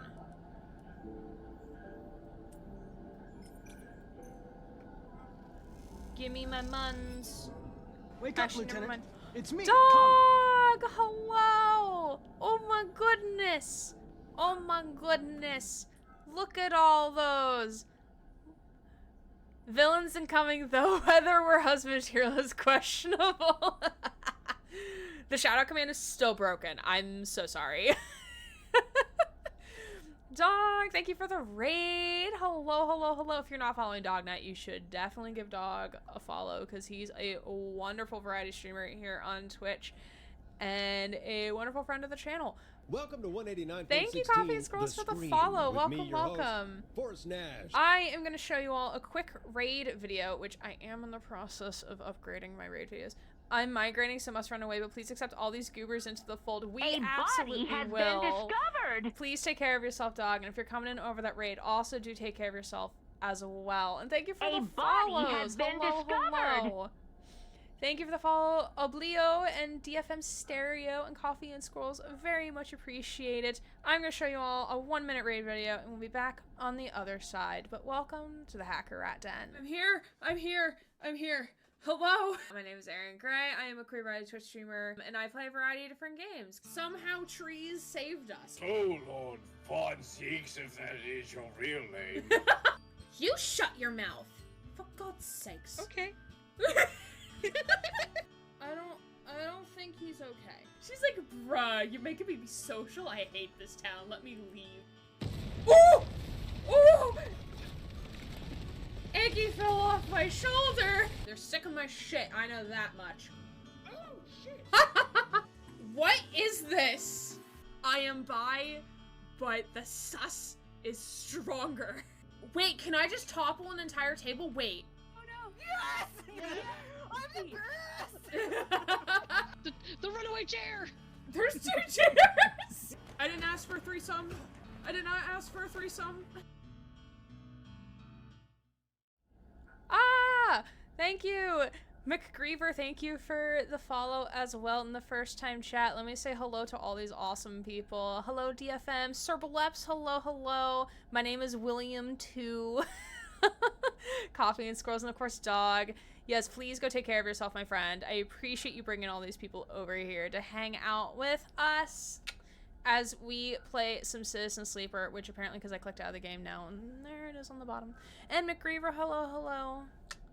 I normally have a button for my raid screen on my gaming overlay, but I had to rebuild my entire stream deck, and I'm still in the process of doing that because I had to reinstall everything on my C drive. So that was one thing I forgot to back up. Hello there, greetings and salutation from Croatia. Hello, hello, welcome. Greetings and salutations from wherever Susie says I live today. Susie, where am I from today? I don't know. Where am I from? Where am I tuning in from? Where am I streaming from right now? Definitely not near Washington, D.C. Next door. Next door. Next door where? Next door who?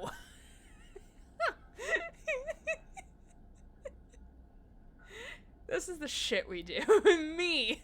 Minnesota? Just next door. Just next door. That's it. Just next door. I am next door to you. Now, I am from the DC metro area, or not from, I'm from New Jersey, but I live in the DC metro in the United States. But welcome, hello, we're happy to have you. Sorry, I had to pause and like listen to the audio because I was like not sure, like, is like the raid video still playing in the background, because it sounds like it does in my ears. Complimentary Brit for the time being. Oh, thank you. Thank you. I'm a complimentary Brit, so that means I give compliments to other people as a Brit. Okay, got it. Thank you. I appreciate that. Tonight we're playing Citizen Sleeper 2, which is a text-based RPG with a very interesting dice mechanic. It's one of my favorite games that came out this year so far. Very much an indie game, published by Fellow Traveler and developed by Jump Over the Age, who has made, this is their third game, I believe. So the first game was their second game, and then In Other Waters was their first game. So we're having a lot of fun. I appreciate you all for chilling on out. And again, thank you so much for those follows. I really, really do appreciate it. Just to give a quick recap of like our other schedule of other things that we play. We're currently also been playing Life is Strange Double Exposure.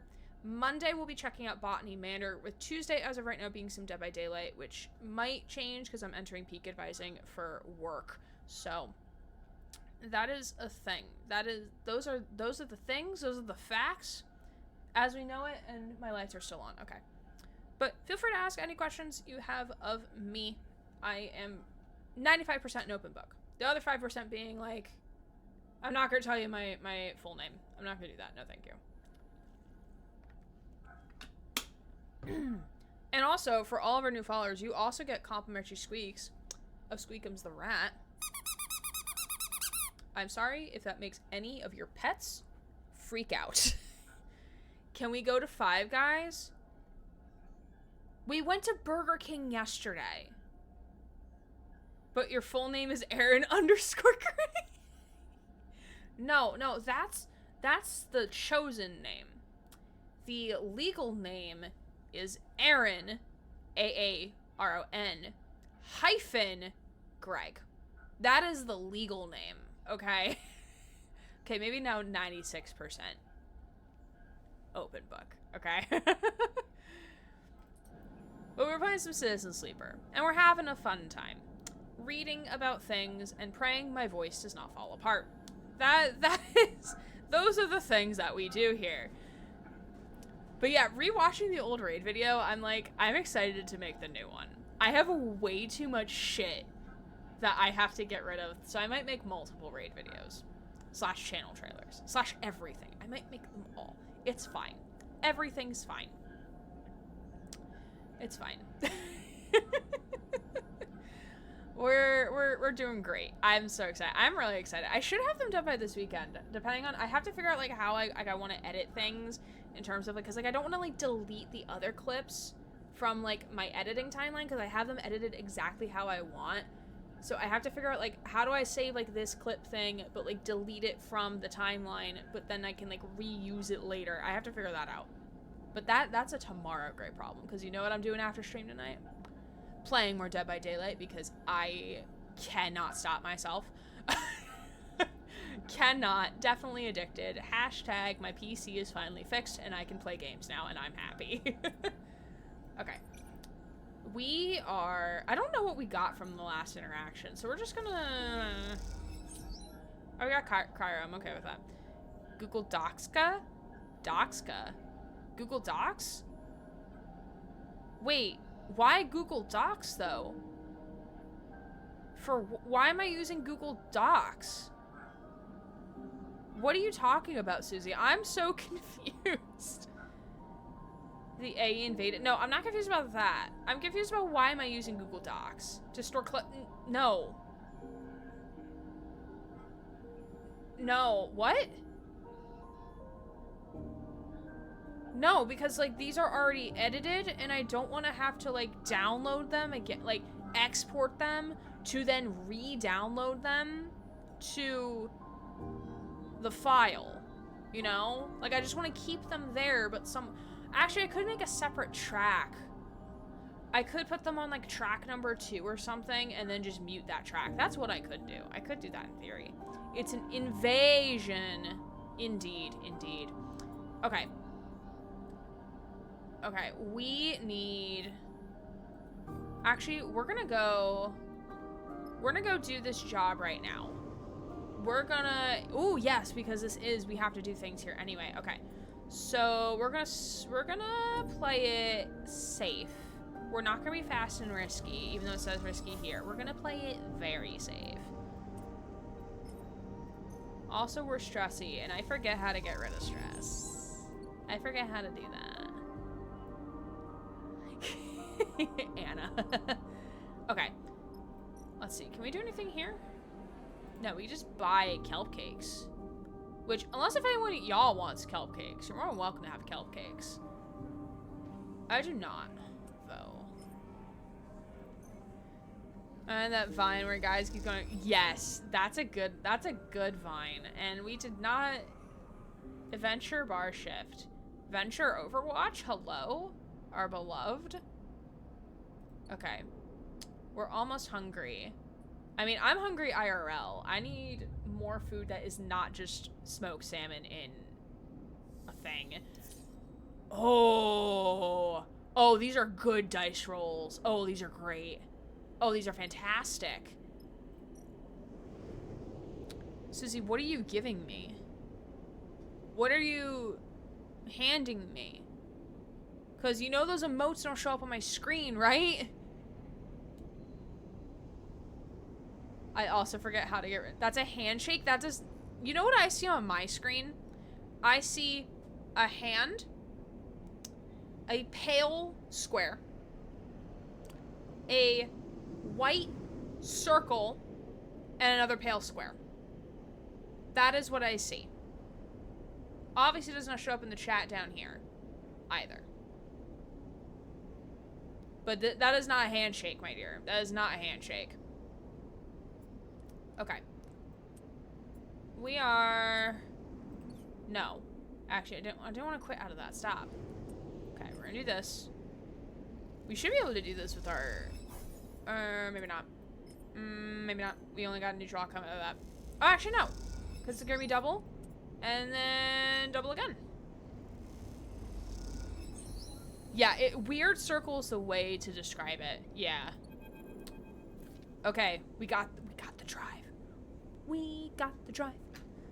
We got the drive. Windows 11 emojis, you suck. That's your problem. You have Windows 11. When I got my PC fixed, he's like, alright, do you want Windows 10 or 11? I'm like, 10. I ain't upgrading shit to Windows 11. I don't trust it. My laptop for work auto-updated to Windows 11, and I am still triggered by that. Like, how could you do it to me? Like, I knew we were gonna update eventually because we have to for work. So, because, like, eventually, like, they're gonna stop pushing updates for it, which is a security risk.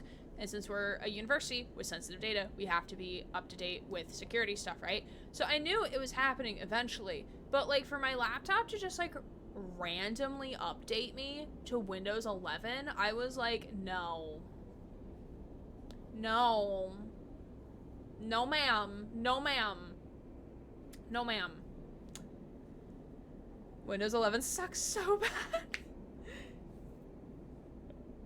Excuse me. Yeah, it's definitely, like, I hate the sounds. I like my Windows 10 sounds. I don't like the Windows 11 sounds, especially, like, the email notification. Like, I fucking hate it here. I don't like it.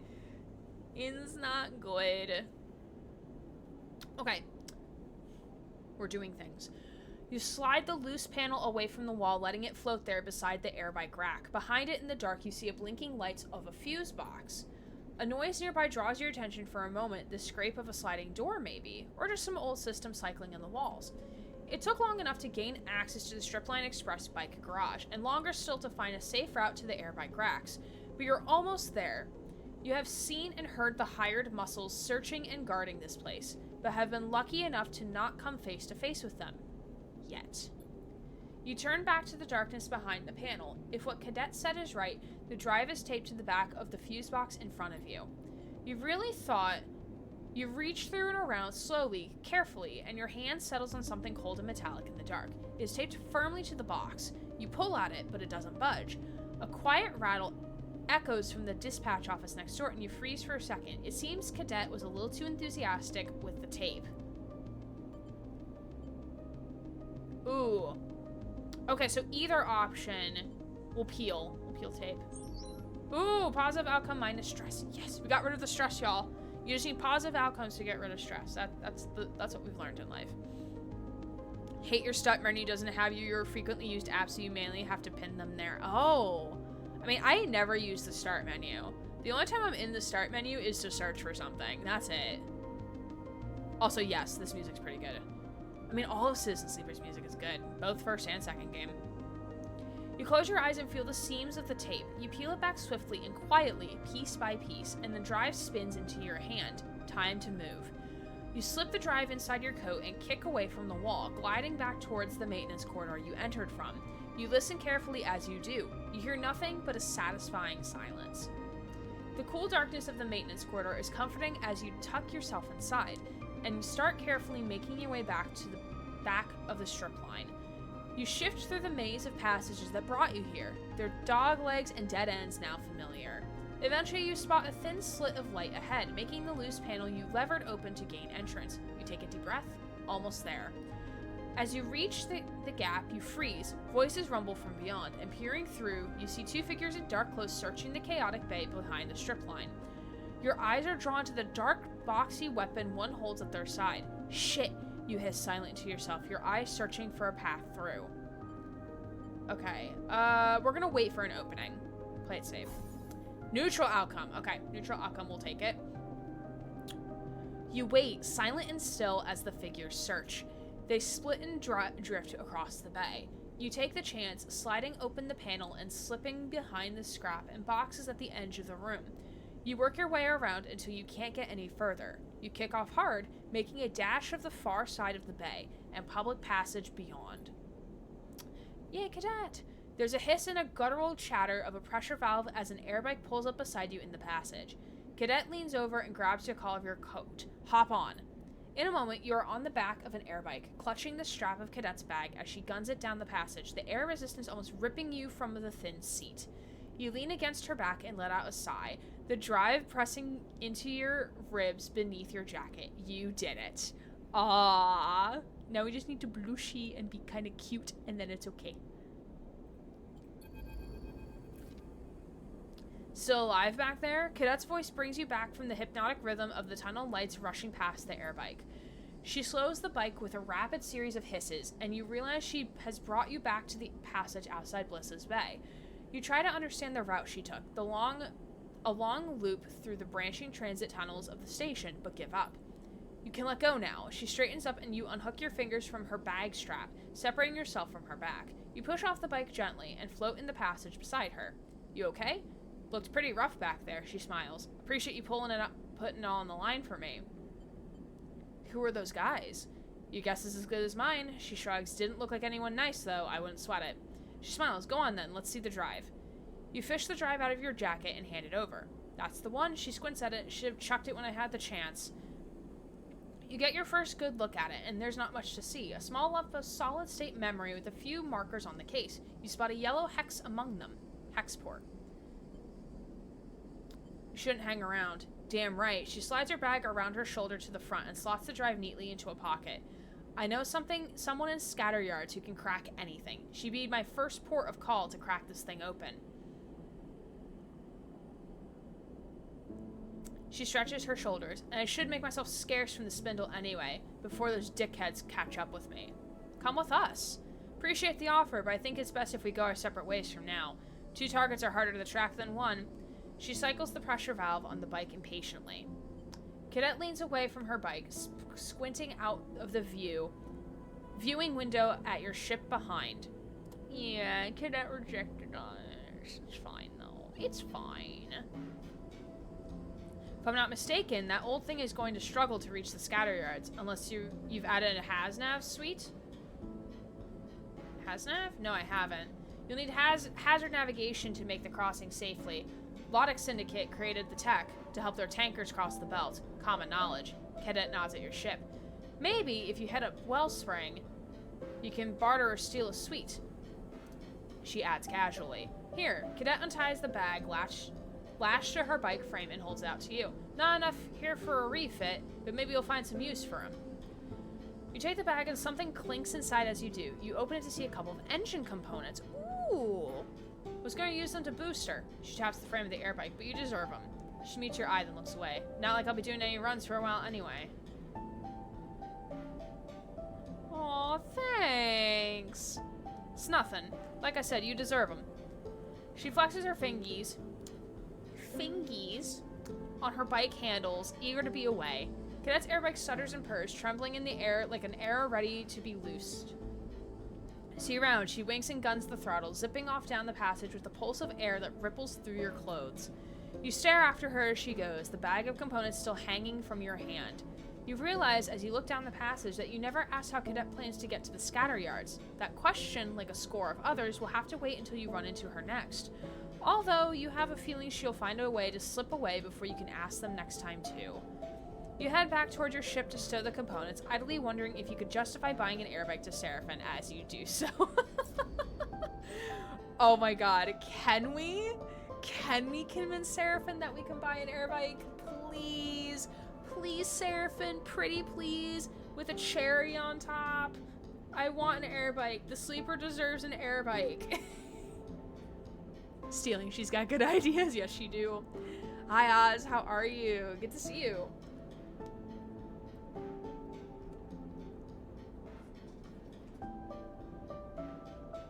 So, a husband? Can we buy an airbike, please? Second husband, though.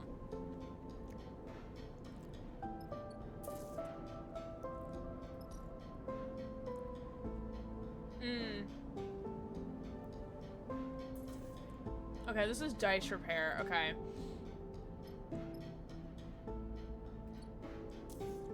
How do we update the ship, though?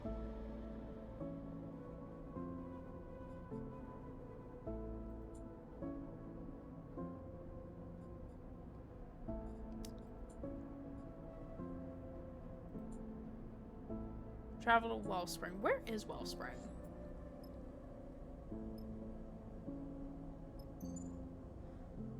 Ooh, okay. These are our 2 side things that we can do here. But where's Wellspring?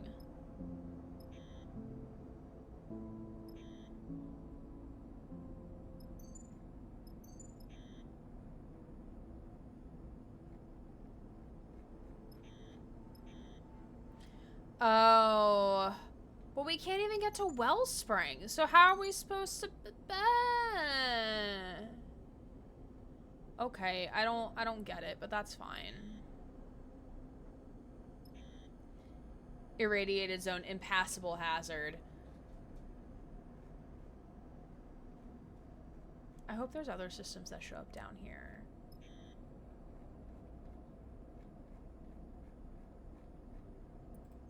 Okay. So, let's see.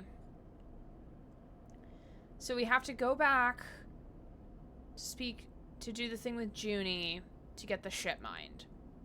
So we need supplies and we need money for supplies. Okay. So what we're gonna do is we're gonna do this guy.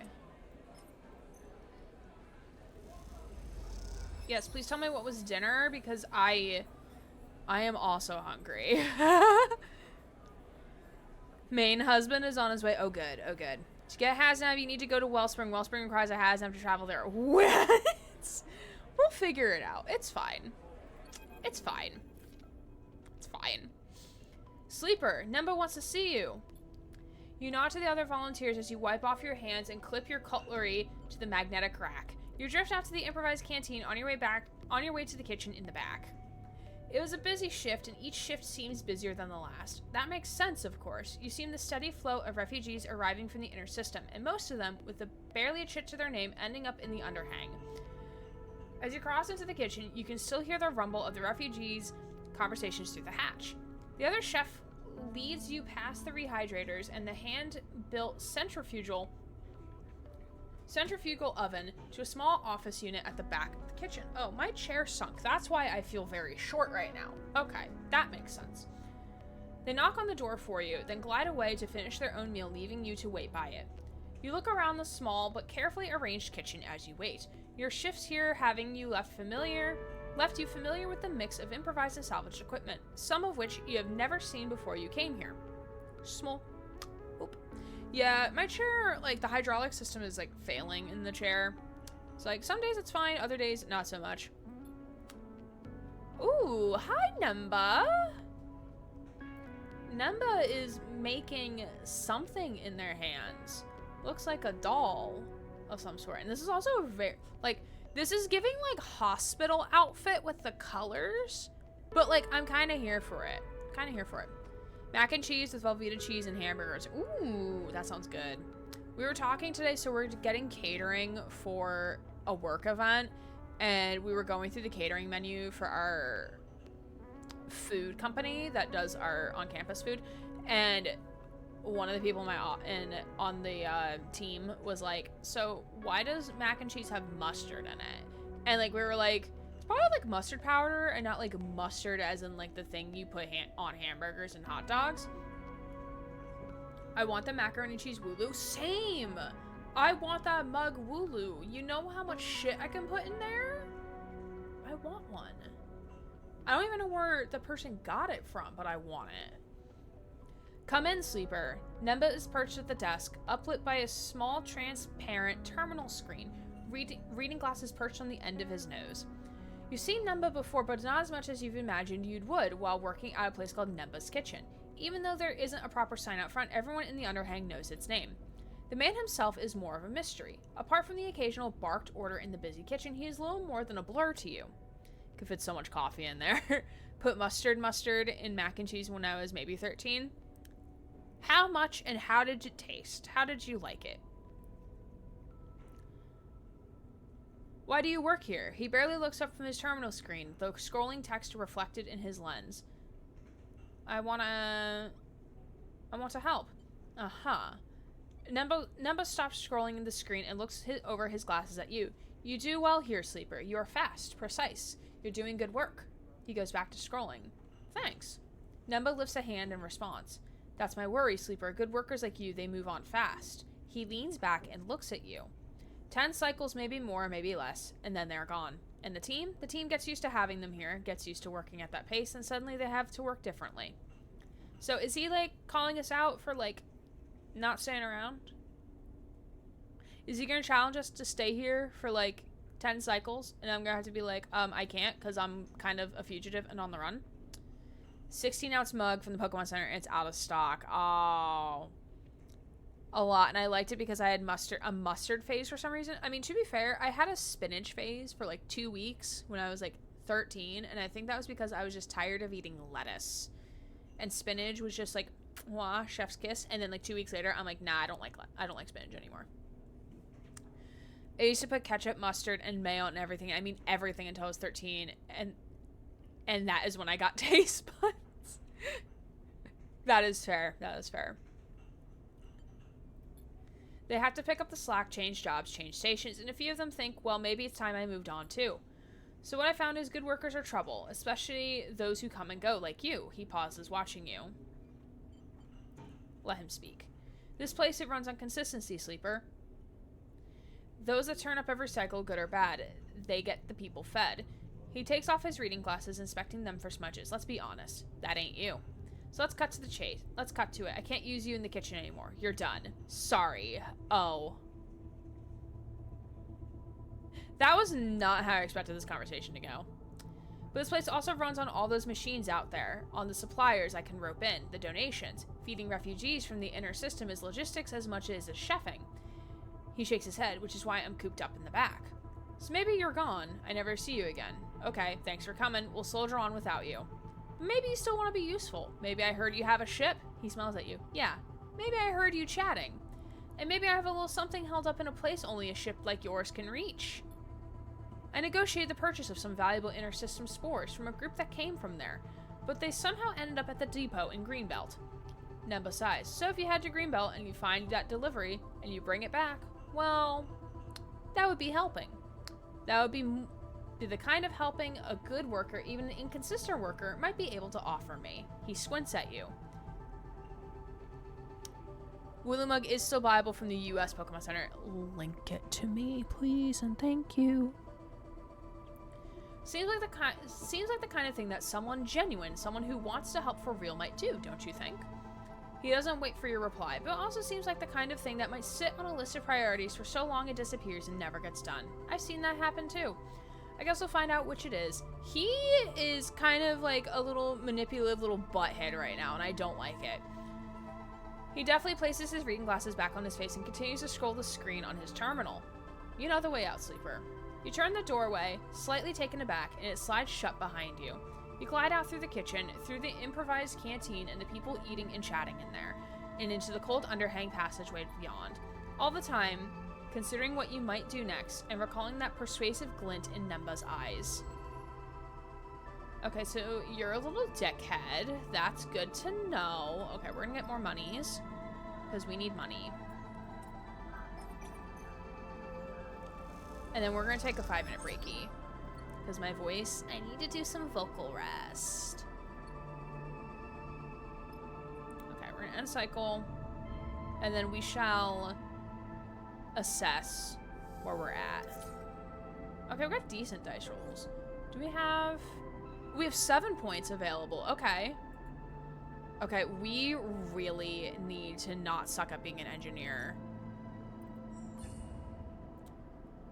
Oh, wait, it's endure that we suck at, not engineer. That's my bad. That's my B. Okay.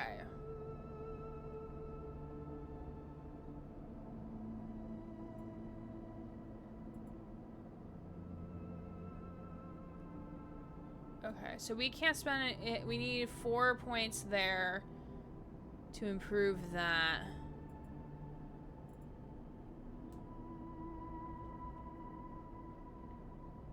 No dice damage on push reroll.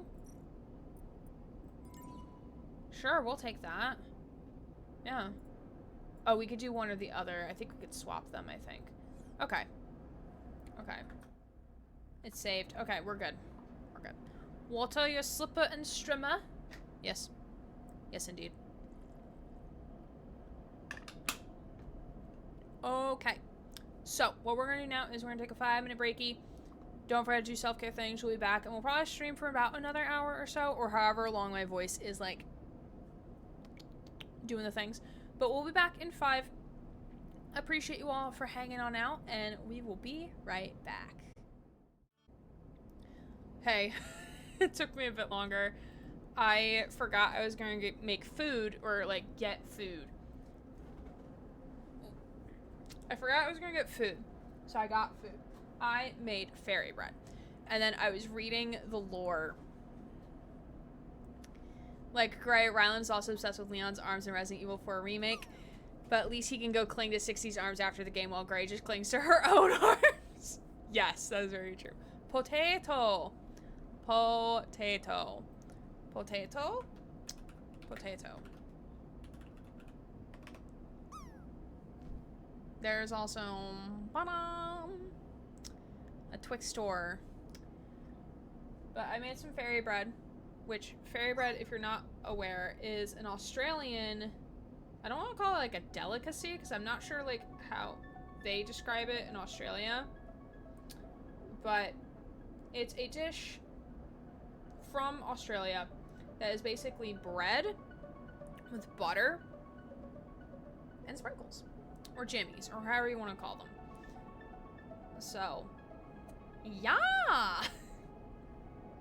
Oh, Nines is so close.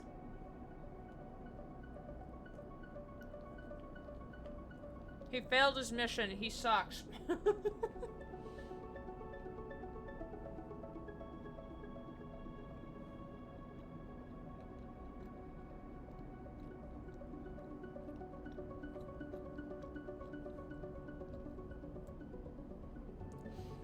Gets hit on the head with the ball. Yeah! But we're going to continue playing for probably about another hour or so. Either when my stomach says we gotta stop playing or when my voice says we gotta stop playing. Boo, Nine, JK, I love you. You're super gender. Agreed, agreed. Okay. So, we need to figure out what the fuck we're doing, actually. Maybe going on one of these side jobs isn't a bad idea. We have the fuel, we just need supplies. Which I think we have enough. Yeah, we have enough to refill on supplies, so we'll do that. Okay. Has location of a lost wreck that he says holds some priceless salvage. Is this a wild goose chase or a golden opportunity? Only one way to find out. That's not payment. This one's payment.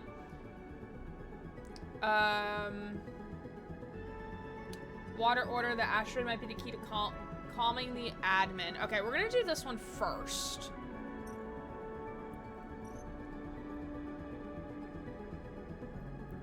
Ooh, can we bring two? Yeah, we can bring both. Let's bring both.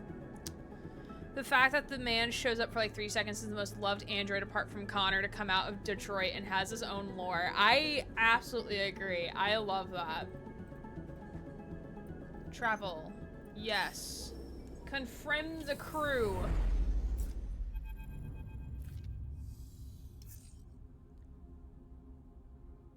Ooh.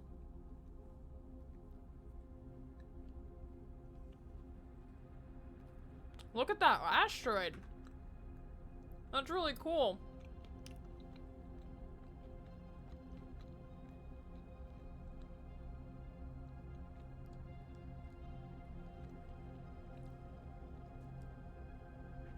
And we have a shit roll to start with. That's good.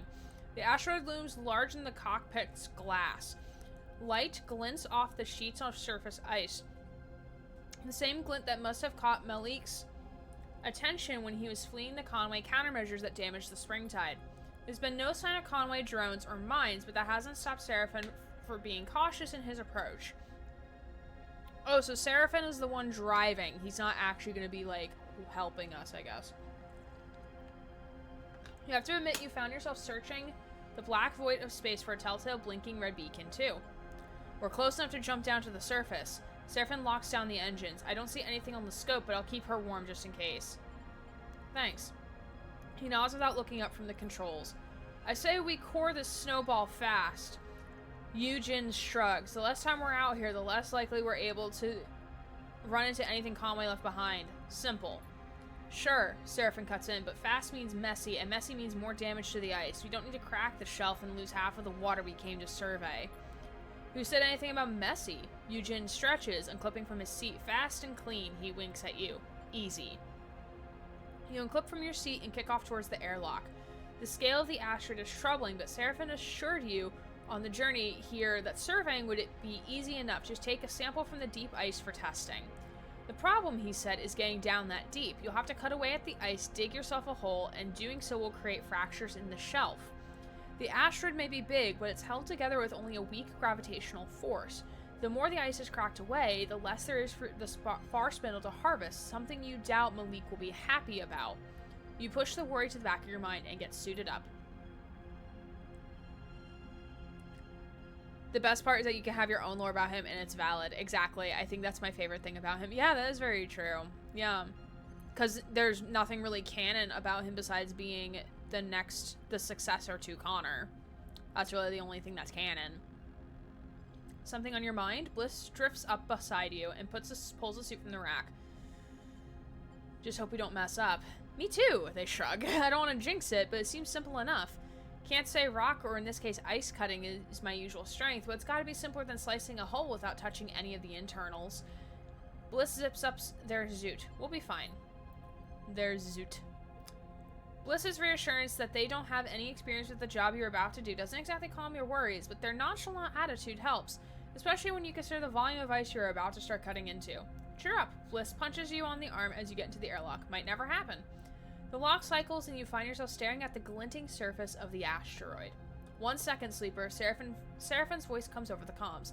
I'm seeing something here. Some kind of man-made shaft on the far side of the asteroid. Interesting. Eugen... I keep wanting to say Yoonjin Lee, as in from Dead by Daylight, but I do not. Interesting. Eugen is stood beside you in the airlock, but in this vacuum, you only hear him through the comms link. Crews sometimes stash goodies out on rocks like this. Let's go take a look. He pats you on the shoulder. Just hold up. Pause. Stop. Silence. The survey is our first priority, and the integrity of the water ice. Hunting for buried treasure comes dead last on the to-do list. You can almost hear his eyes roll through the comms like, don't get distracted. You squint at the rock and spot a dark recess, just over the curve of the asteroid. That'll be the distraction then. You refocus on the ice sheet. Time to get started. Ooh, okay. So this is the ice sheet and that's the frozen shaft. Okay. Look at this asteroid though. It's very... It very pretty. I will ogle at all of the fucking... Oh god, we all rolled shit rolls. We all rolled a nat 1. That's good. That's good. That's good. That's great.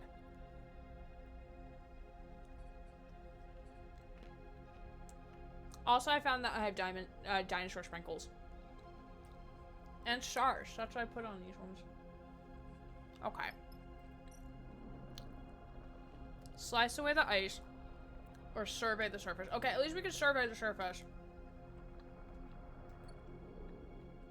We really need an engineer as part of our jobs because we suck at engineering.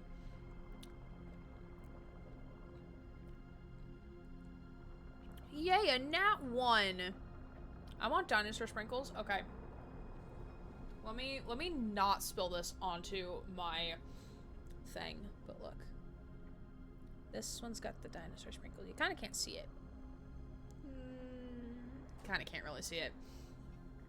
I have autofocus turned off because I move a lot, so I don't want it to be like, woo, like fucking up every like 10 minutes. Okay.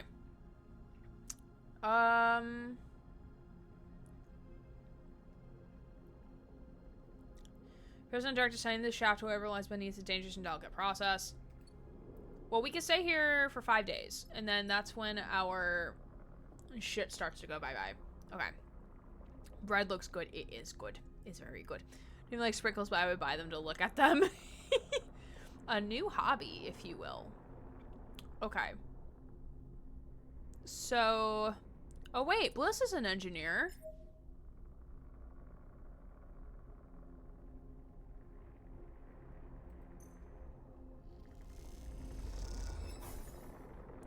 Ooh, she took stress from that. Okay.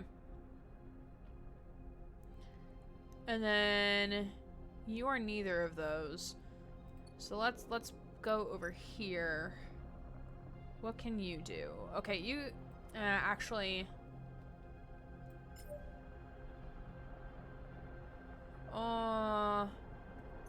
Neutral outcome, please. 50% chance.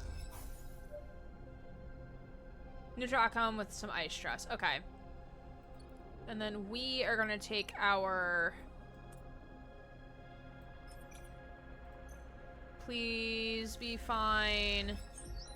Okay, good. Okay. Yeah, all these other rolls fucking suck.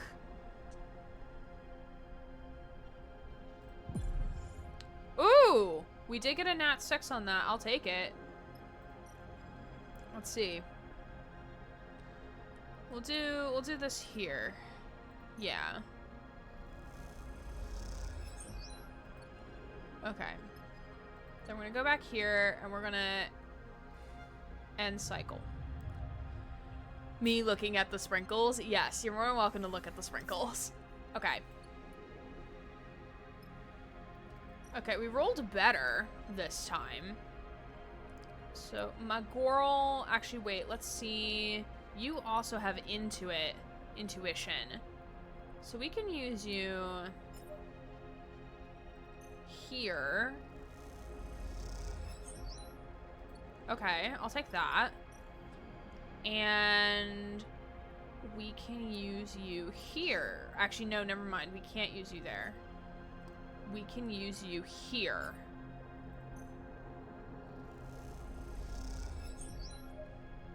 Hope Serafin saw that.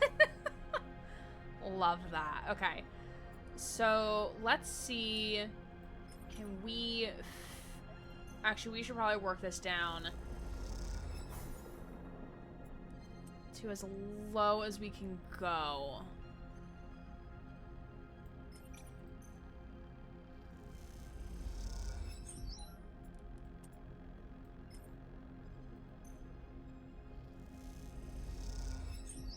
Okay.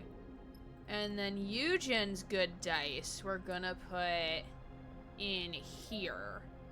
You can count on me. He's giving me Mauga vibes. Ooh, new location discovered.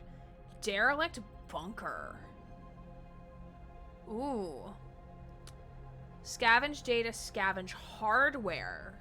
Okay, Ghosts of the Past. What was this place? If you can get one of the terminals started, perhaps you can extract some answers. Okay. But we are gonna end cycle.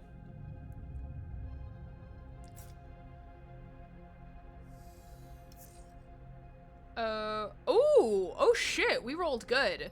We rolled very good. Okay. So I...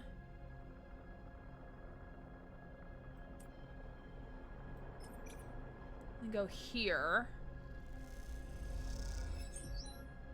Nice. And... Oh, actually, no, we don't want that there. We want... Oh, actually, you're not good at any of these. Okay. Let me go back over here. Because I want to see... Okay, so this is interface and engineer. Oh, you suck at both of those. Okay, that's good. That's good. Okay. Oh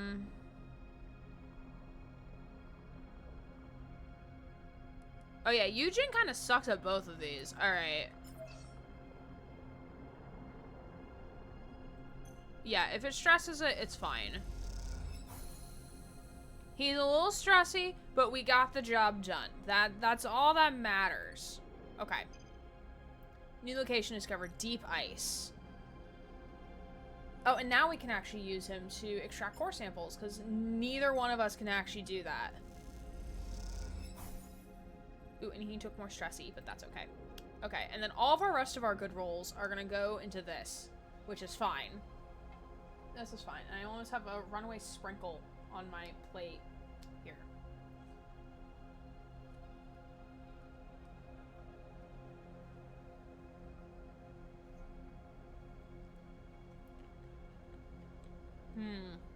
Okay.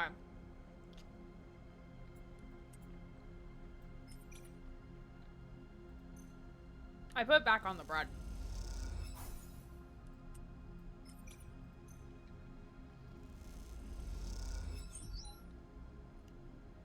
I'm sorry, whenever I hear Ghost of the Past, I can't help but think of the song, the track from Watch Dogs that's titled Ghost of the Past. Same with the...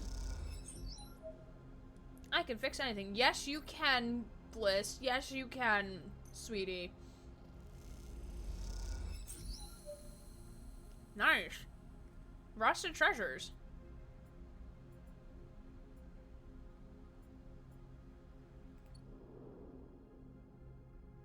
Where did we put the rusted treasures, though? I don't see it, but okay. Okay. And sleepy, goodbye, good night. It's a deviant sprinkle. It is a deviant sprinkle. Alright. We rolled poor. Eugen, I need you to roll better, please. You're the only one who's actually able to, like, do anything to the frozen core, my love. And you're gonna get the fucking stressed out right now. Oh, god damn it. Okay, we just need like 2 more. And I need you to roll better next time, please. Just did that one, okay. And we did that one.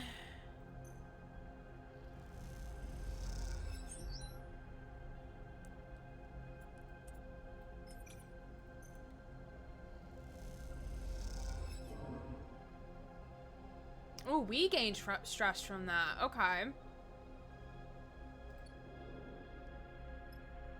Okay. Let's do this. Let's see what happens here. Ooh. Okay. We're actually almost done. Probably just need 1 more day.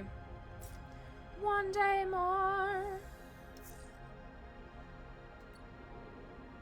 Okay. Nice, Eugen. Because I cannot have you get more stressed. And he still gets stressed, but at least we did it. That's fine. The sample core, a long and weighty cylinder of cloudy ice, comes out from the borehole cleanly. It glows in the sunlight, catching the rays in the frosted interior. What a beaut! Eugen rumbles through the comms. Looks drinkable to me. Hell, I would be happy to slice up and drop a few chunks in a glass of rack. Let's not melt it down for liquid refreshment just yet. Serafin chimes in. It's likely packed with unpleasant impurities. The question is, are they the kind of impurities the far spindle can filter out? Let's get it up to the ship and we can run the analysis on the trip back.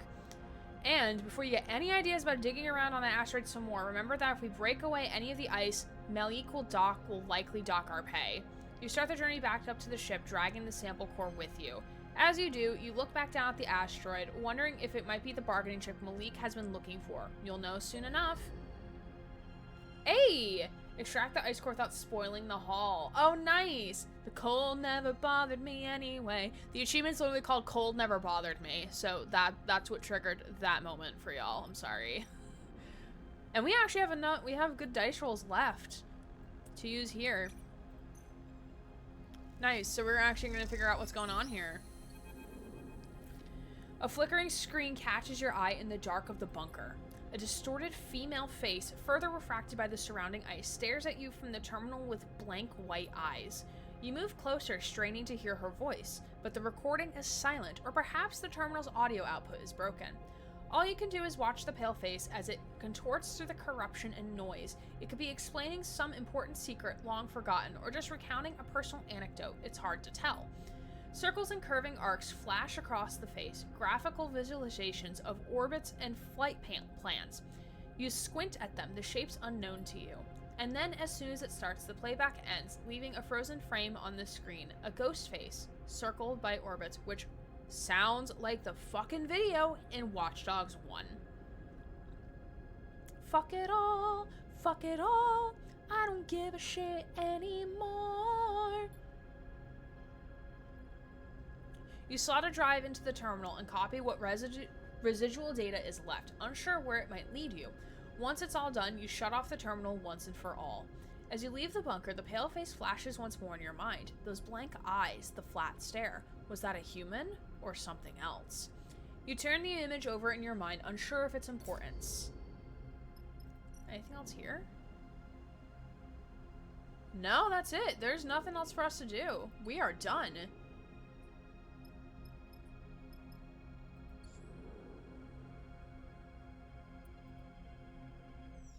Sweet.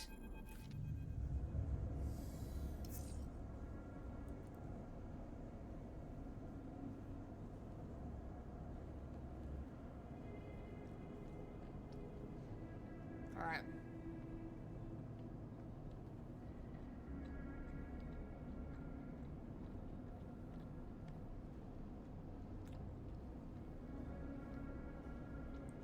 On the journey back from the asteroid, you pored over the tests Malik had given you to run, improvising necessary equipment from your mess. Each one produced spools of data, much of which you couldn't parse. Arriving into the vicinity of the far spindle, he broadcast these strings of data to Malik's personal terminal on the Springtide, as instructed. Despite all this preparation, you are still surprised when you find Malik standing at the far side of the docking tunnel as you leave the rig. Sleeper. He nods neatly at you. I thought it was better I come down here, away from my crew, to discuss your findings. And the findings were... straight to the point. He clasped his hands. Good. As I suspected, the asteroid was indeed rich with water ice. Thankfully, the contaminants can be dealt with. He speaks matter-of-factly, betraying little emotion. With the data you provided, I should be able to convince the Far Spindle administration of its worth. Then we're good? Malik smiles. That remains to be seen. Before I make payment, I would like to ask in person if you saw anything else of consequence. Anything to share with me that might affect my dealings with the Far Spindle. He folds his arms across his chest. I would prefer not to have any surprises when they go to retrieve the water. Sure, we'll talk about the shaft. It was a very nice shaft. Wink, wink, nudge, nudge. Interesting. Malik smiles. It is likely of no consequence, but if there are something of value there, it could play to my benefit. I'll mention the potential of additional salvage to the Far Spindle admin. Given the data, it doesn't seem to have impacted the ice. I was tapped out. Malik reaches into his pocket and produces a stack of cryo chits, bound carefully with a strap of paper. 250 cryo, as agreed. You take the chits and quickly tuck them away. With that, our business is concluded, Sleeper. Malik nods lightly. I must speak with the admin to negotiate the release of my ship and then prepare for immediate departure, excuse me. The Syndicate will be eager for my successful return. Thank you. Malik bows and turns. Should our paths cross again, I will see that it will be to your benefit. Oh, nice. Love that. And we now have money. That's good. Okay. Okay, so we will need more supplies. Okay, I think, let's see.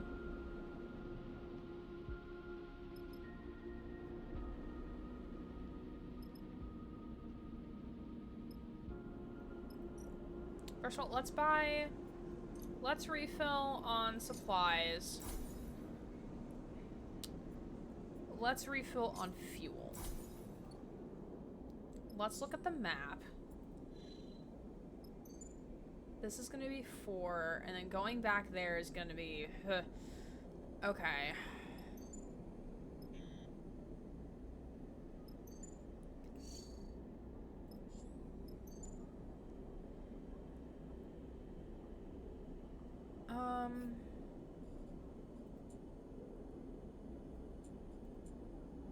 Oh, so this is actually... Meeting Cadet at Scatter Yards is actually a major quest.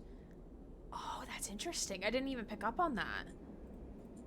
This is recruiting Eugen is a minor quest. This is a minor quest. And then traveling to Wellspring's a major quest, which makes sense. Okay. So...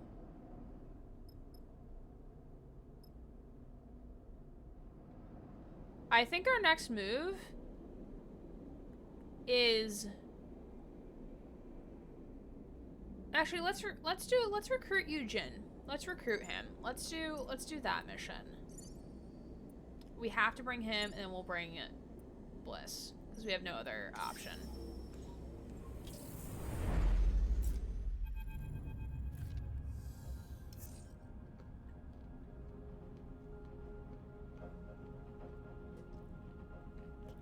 Oh, Serafin's already angry. That's good. Serafin's already mad. Alright.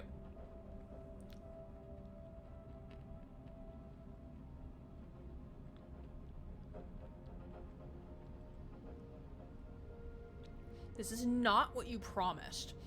Serafin turns to Eugen with a raised eyebrow. Looking out across the field of debris scattered around the small asteroid whose gravity has kept them there, you have to agree. Where do you even start looking? Eugen shrugs unfazed. I said the wreck was hidden. Transponder off. No flight records. I didn't say it was intact. You know what? Touche, Eugen. Touche. If it was an easy job, I wouldn't have come with your crew. Could have just grabbed it myself, he winks. We all earn our share. We don't even know what our share is yet, my guy! You haven't told us our fucking share, sir! Okay, I'm now a little bit regretting this, but it's fine. It's definitely more than one wreck. Bliss is leaning towards the window, staring out the glinting debris. I see at least 3, maybe 4 different engine housings out there. Serafin sighs. I really think there's something of value to be pulled from all that? I know there is. My tip-off is good. We just need to find the right part of the right ship. Oh. We can't turn back now. Is it really Citizen Sleeper if we have no regrets? That is true. That is very true. Any clues you have for us, buddy? What I know is that the wreck with an item of great value is out here. That's it. He unstraps from his seat. Are you all afraid of some hard work? Is that it? Serafin starts laughing. So you're telling me we don't know what we're looking for, where it is, or what it's worth? Oh, God. Sir, no. Trust me or don't. Eugen shrugs. This will be worth your while. This is a hot tip. Much like Nines' hot tip dick. I mean, what? Sleeper, please. Serafin's fucking mad. He's like, God. My second husband is kind of mad at me right now. He's mad at us. Listen, I can be a little raunchy when I want to be a little raunchy. It's fine. Nine, stop perceiving me like that. Stop. Stop it. Listen, where is it? Suddenly, a percussive beep interrupts the conversation. All of you turn your attention to Serafin's terminal. Where is what? Share with the class. What, more dino sprinkles? He heard you mention. What the? He taps a few keys. The nice little clicky clacks. Can y'all hear my keyboard? Can y'all hear that?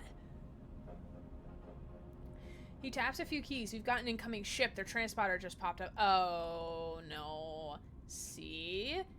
What did I say? A hot tip. We better claim it before they do. He jabs a finger at the readout. What have you gotten us into? He looks innocent. I've given you a head start on a big haul. Don't waste it. I see a few obvious sight. Large bits of debris. Clear hull sections. We should focus on those. Bliss unclips from their seat and glides out of the cockpit. See you lucky kids in the airlock. Ready, Cap? Eugen slaps you on the shoulder and kicks off through the cockpit. We're gonna turn to Serafin. 9-inch friend? I do not like that guy. Serafin shakes his head. Me neither. Then what are we doing out here, Sleeper? He sighs. Look, we need another crew member, alright? We're kind of sad over here. Look, Serafin glances back over his shoulder. Just be careful.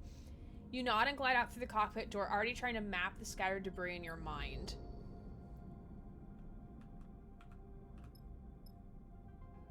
Ooh, that's the transponder signal. So we have two sides. Serafin has detected the transponder of an incoming ship. Who is on your tail and what do they want? Okay. Oh, Lord. Oh, God.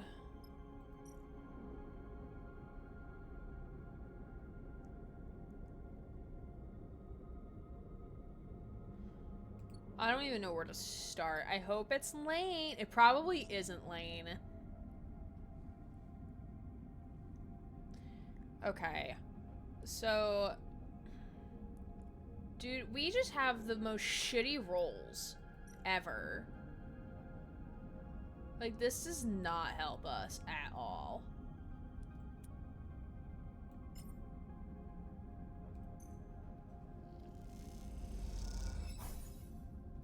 Oh, she took stress from that. Girl, you good? Bro, you good? Okay. With our intuition over here.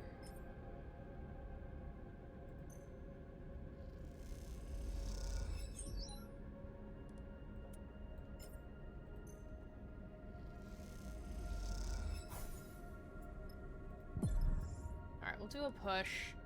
We take 1 stress, which is fine.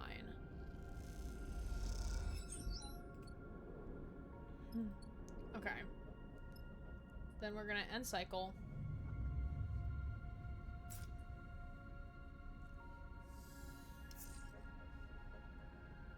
We still get shit rolls. Oh, fuck. Okay.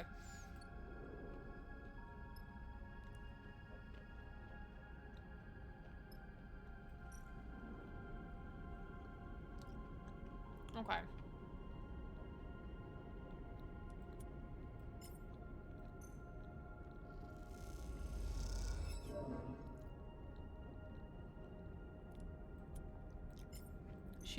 They rolled a negative action. Okay. And then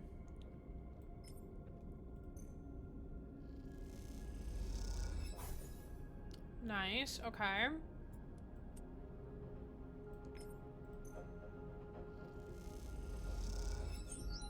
Nice. Okay, let's do one more push. Okay, I'll take it. Just give me a positive or a neutral. Nice. Okay, cool. Cutter remains. Gather scrap. Okay. Alright. Well, I can't really do much else with any of these other rolls, I don't think. Because this is endurance, which we don't have. Eugen's the only one who has it. Then anytime we roll a 1, our dice are going to become broken. Or slowly start breaking. Eugen, you piece of shit, where are you? Uh-oh. Uh-oh. Eugen, sweetie. Eugen, paging Eugen to the principal's office. The distorted voice rattles through the ship as you are all finishing your breakfast in the mess. Everyone turns to look at Eugen, Serafin already shaking his head. Vesna. Oh no, it's Vecna. Oh no, it's Dead by Daylight. Ah! Sorry, it's the brain rot is bad. He says under his breath. You suddenly recall the steel-eyed captain who confronted Eugen at the Gyre back on the far spindle. Open this airlock before I do something I'll regret. As her voice echoes through the room, you realize she must be at the rig's entry lock, using the comms panel out there to speak into the ship. Eugen? He shoots you a resigned look. We should let her in. You kick off towards the door, but Serafin drifts between you and the exit. Sleeper, are you sure about this? You can see he is angry, but... is looking for you for reassurance. Be ready. Serafin nods and his eyes darken. I'll be ready. Okay, honestly, I just need Serafin and Sleeper to fucking kiss. This entire exchange right here, I need them to fucking kiss. I need them to smooch and be lovers, okay? I need that to happen, alright? Is that too much to ask? Eugen follows you as you glide down the airlock and hit the control for the exterior door. Let me handle her. Eugen gives you a nod. Fine. He nods appreciatively and drifts forward between you and the airlock. You watch as the airlock cycles, and past Eugen, you see the silhouette of Vesna through the viewing window as she removes the helmet of her suit. Though he has been playing it cool, you see Eugen take a deep breath in preparation.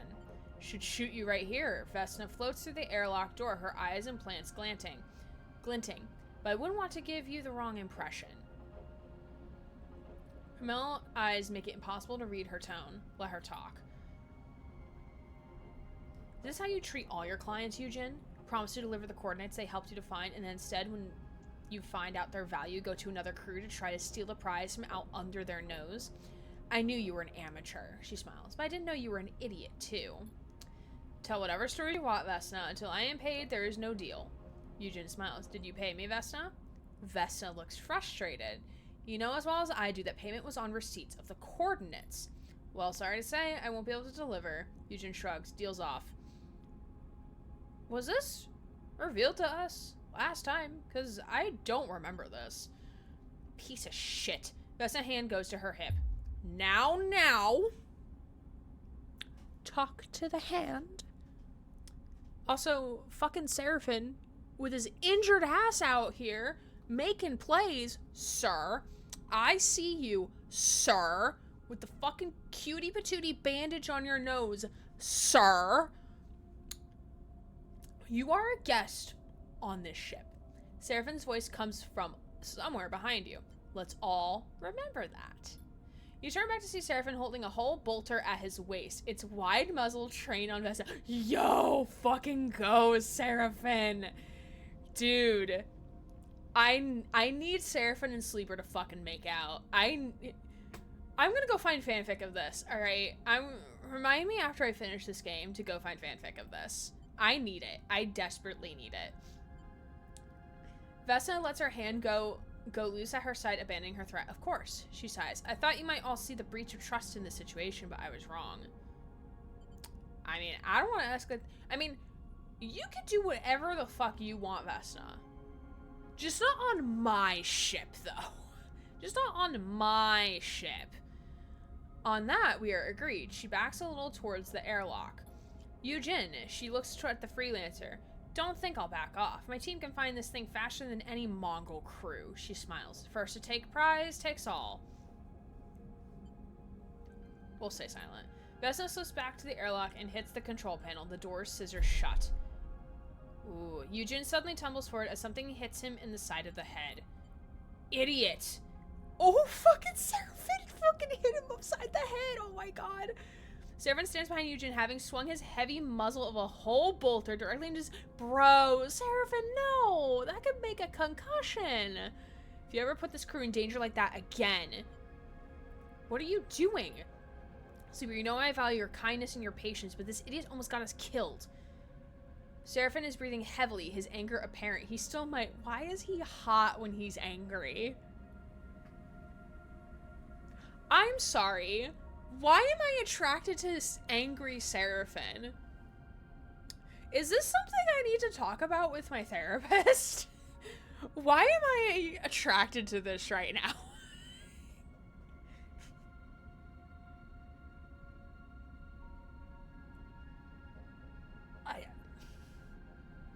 I don't know. Why do I find this so hot and appealing? I don't know. Eugen catches himself on the wall. It's okay. He wipes a little blood from his forehead. I get it. That was sloppy. Your whole thing is sloppy. Serafin bristles. That's how you get yourself killed. As much as I'm enjoying this display of aggression to idiocy, Bliss's voice comes from behind you all. We still have a contract to complete. They push past to start suiting up, and now we have competition. We should leave. Serafin slings the whole bolter onto his shoulder. Cut our losses. Now wait. Eugen wipes the corner of his mouth with the back of his hand. All of this and you're going to... give up and turn tail? I think to my idea earlier, that's how Sleeper likes it. Sloppy! I mean, what? Yeah! Alright, I'm siding with Eugen. Even though, personally, I would be choosing, like, we should probably leave. But at this point, like, I do want to see what happens if we do recruit Eugen. So, shit. Serafin says you are right. Okay, fine. Like, as long as, like, second husband and I were on the same page, okay, we're good. Alright. He glides over to Eugen and pats him on the shoulder. Time for you to prove your worth. I'll be watching. Okay.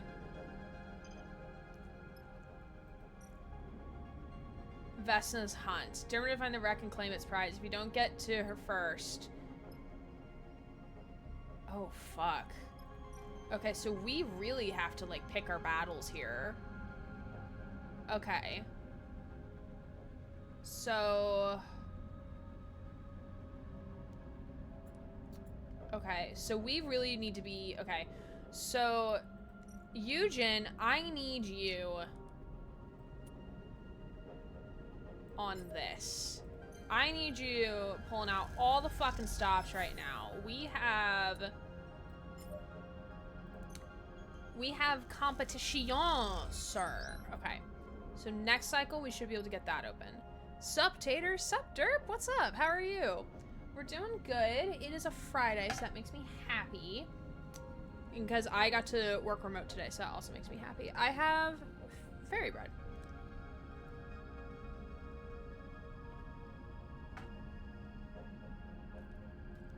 I'm finding out that one of the dudes in this game is very hot when he gets angry. And I'm like, ooh, I'm questioning things about myself right now. Okay. Bliss, I need you... Actually, wait. Let's look over here.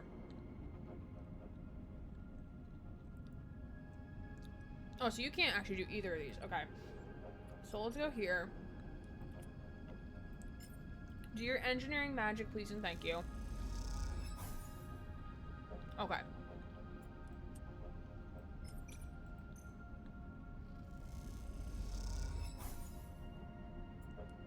Okay. I'll take it. Okay, we'll gain access. We're gonna gain access. Beautiful. Okay. New location. Ooh, this is an interface. We can do that. Okay. I'm down. Okay, dope. Okay.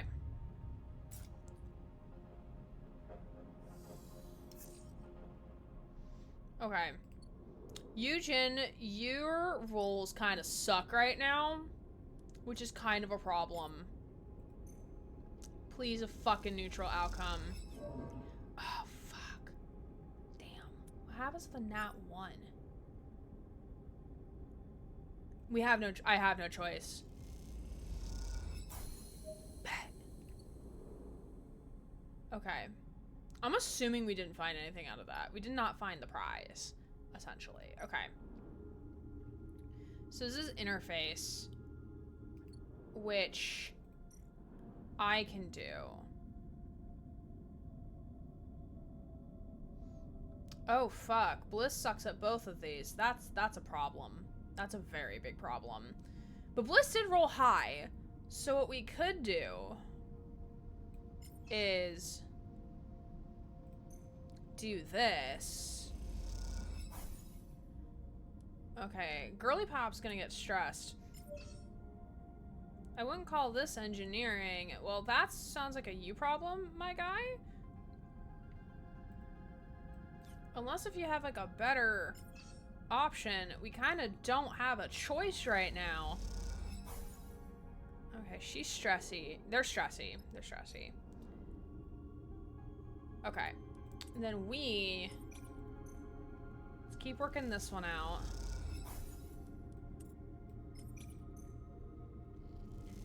Just give me just give me a positive outcome. I just need a positive. Give me one positive outcome. Oh, damn. Fuck, that doesn't help me either. Okay. Beautiful. Unstable cipher will be erased at the end. Decaying passcode. Ooh. Interesting. Oh, this is probably what's needed for, like, this place. Ooh. Okay. Okay, let's end cycle.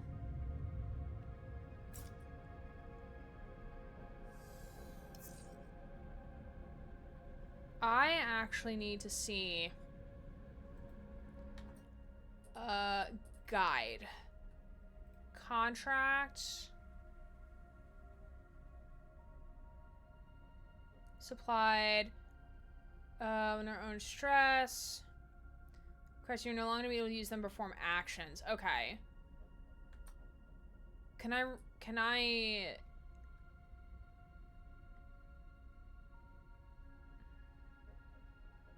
Supplies are depleted. Both you and your crew will take 1 stress per cycle. Okay. So we have to find... Okay, well, we only have this left anyway. I'm saving Eugen just in case if it is an endure thing that we need after we get in here.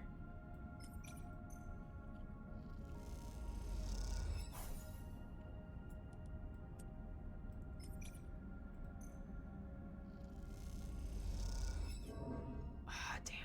Okay. I need to take... Hold on. Wait a second. I got a thingy in my eye.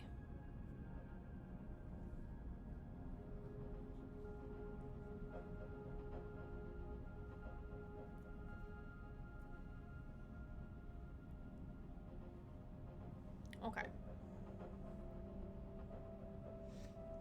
I think we're okay. I think we're fine. I think we're fine. Okie dokie.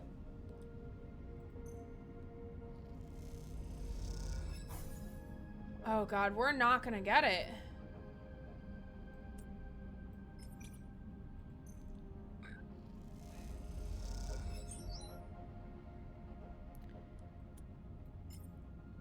Yeah, I would need him to pull a net positive.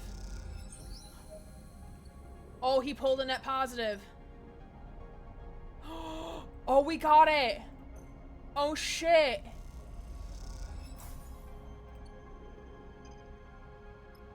Wrecked cargo bay. Oh, shit. Oh, no. Oh, wait, Bliss. Bliss is engineer. But she is at, they're at total risk. Oh. Yeah, fuck. Damn. And we're gonna go hungry.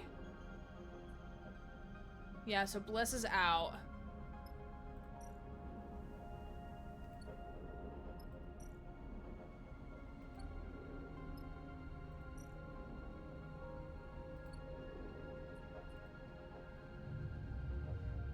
Okay, let's see how this ends.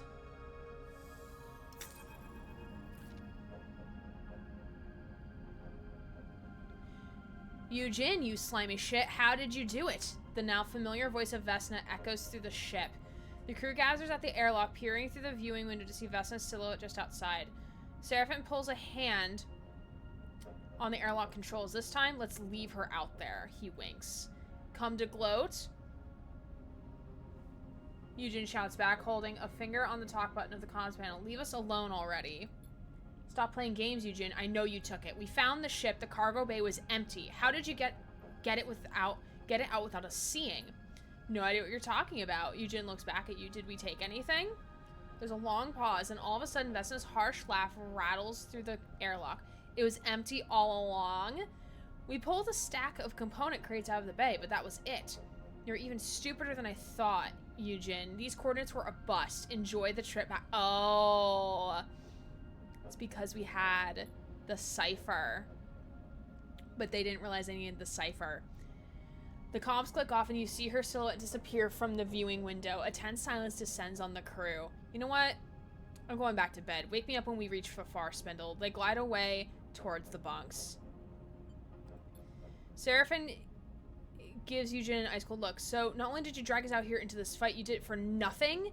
He is fuming. We got beaten to the prize, and there wasn't even a prize to find. But we went to this. Eugen is frozen for a moment. You realize this is the first time you've ever seen him speechless. We're leaving. Enough of this. In 1 minute, we're out. I'll see you in the cockpit.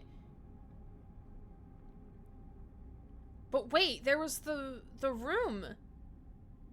But there was the room. What?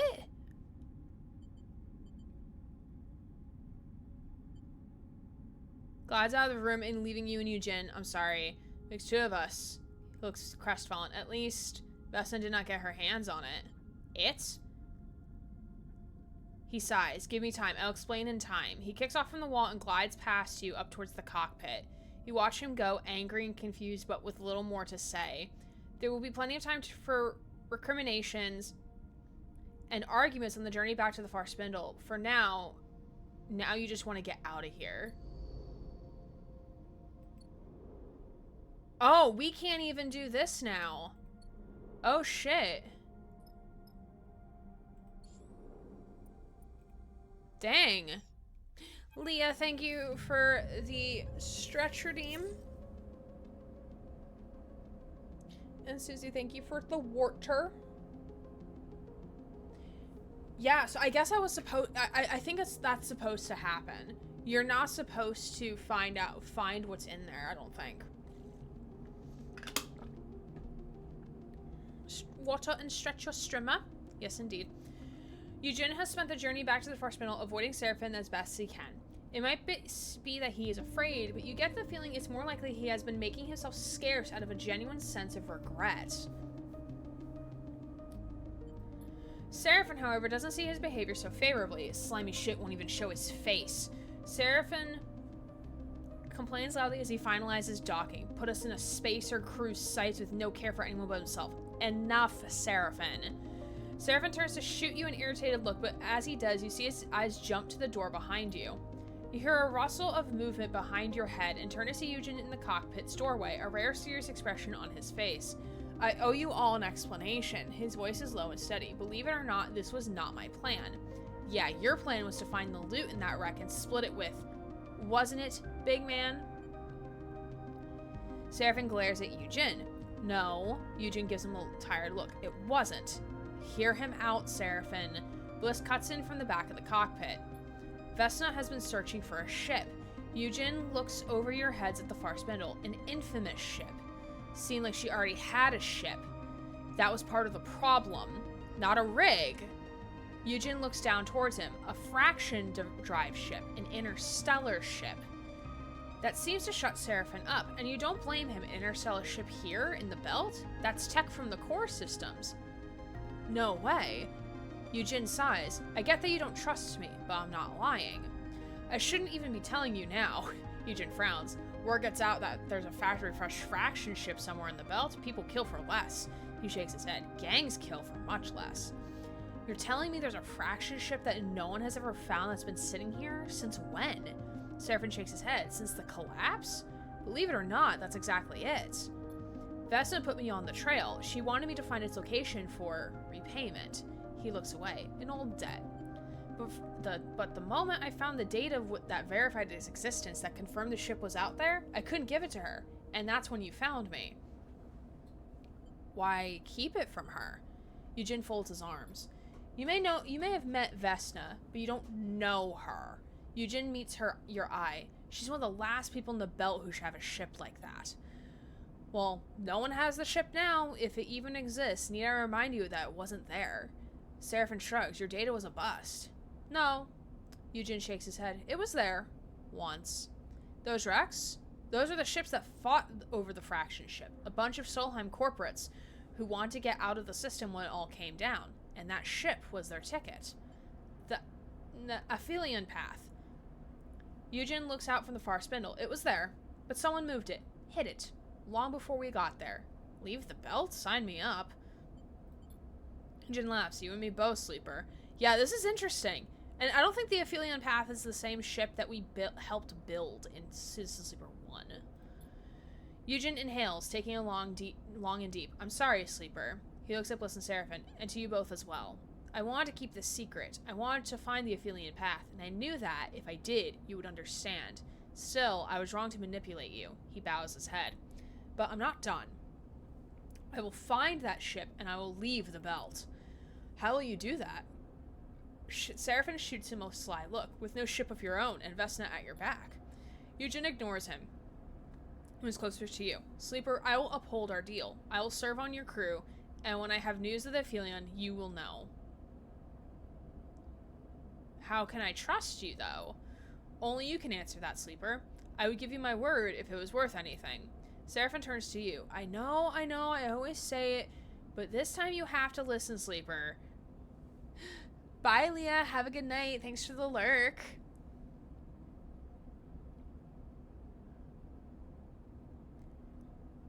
Serafin gestures to Eugene. This guy is no good. I've known his type. Don't bring him. This can be your escape too, Sleeper. We want some chaos. You're in. Serafin sighs, getting up from his seat. You got a lot to prove. He passes close to Eugen as he leaves. You better get on with it.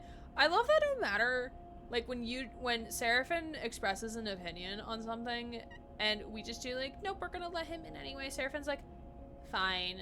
Whatever the boy wants. Whatever the sleeper wants, he can have. He's my second husband. It's fine. We're in a polycule with Lane. It's fine.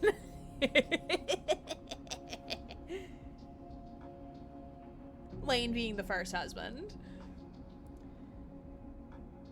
Eugen meets his eye but says nothing. Once Serafin is gone, he looks at you and nods. Thank you. He turns and leaves too. Quite the ragtag group we have here. Bliss nudges past you. I know you understand what a second chance means for you, Sleeper. They smile, but I'm glad to see you understand that others need the same. They slip out past you before you can respond. Aw, Bliss. You stare out the cockpit at the lights of the far spindle. You hope Eugen understands his mistake, and you hope even harder that Vesna doesn't hold a grudge, even though you know for a fact she does. You sigh. The bunks are going to need expanding at this rate. Hey, we got an achievement. We've recruited Eugen to our crew. Yay, amazing. The most toxic poly, but I am absolutely here for it. Absolutely, that's what fanfic is for. And making for all of the toxicity, right?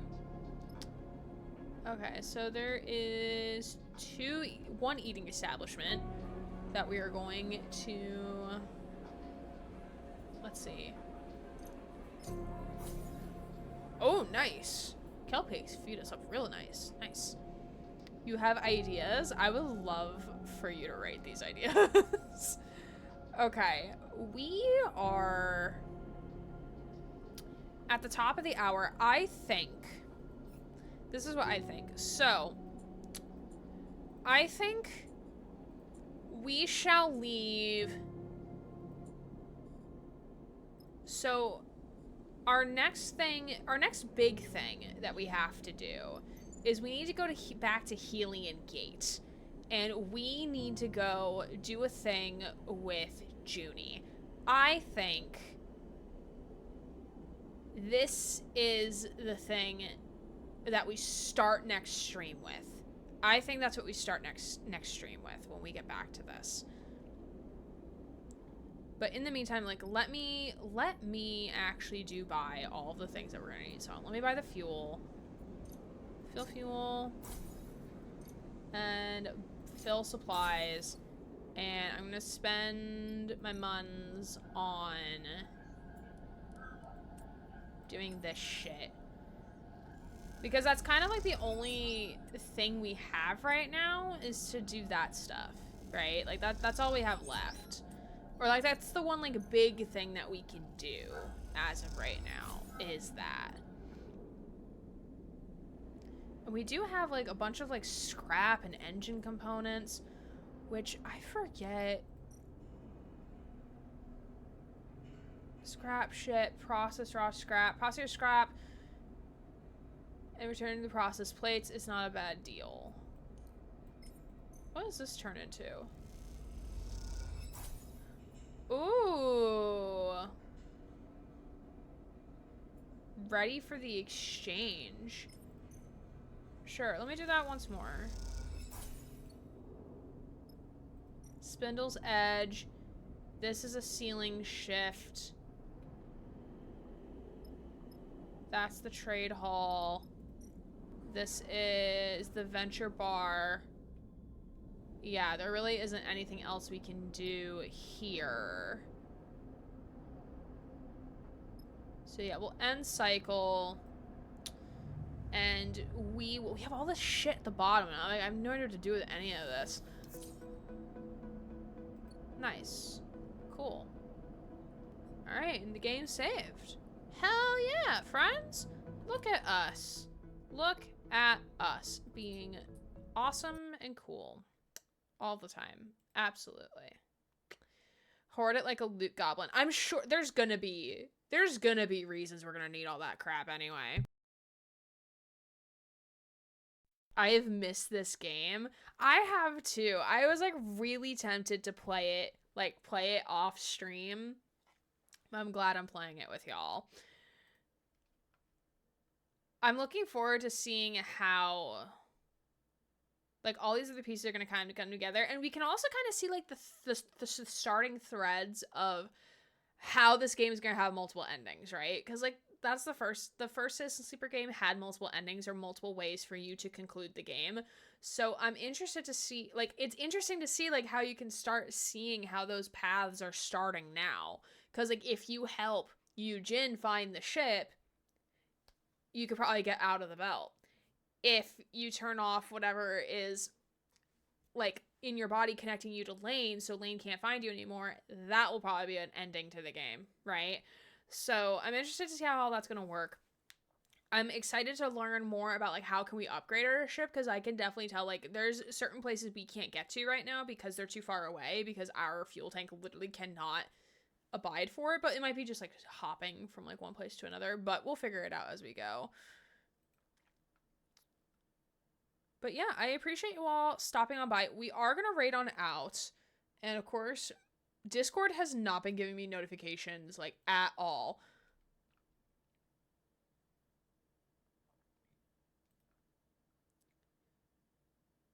Ooh.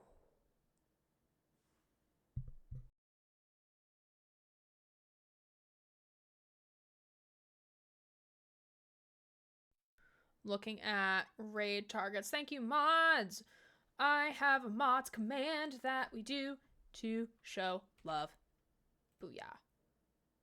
Oh, dang. The one person I was, like, hoping to raid to that you provided a recommendation for is no longer live. Boo. Just because I wanted to see what the game was about.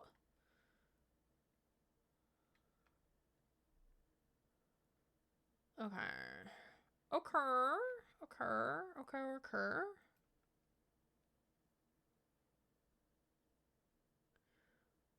And then the other person, I got dropped into, like, 2.5 minutes of ads, and I'm like, no, I'm good for now. Yeah, Discord, like, I have the thing on, but I have Do Not Disturb on, but it always gives me, like, a little badge at the bottom saying, like, oh, hey, you have an unread message. But, like, it hasn't done that, like, all day. So I'm like, that's fun. That's very fun. Okay, let's see. Who in my... I do need to come up with a new poll thing so I can have y'all vote. But because, like...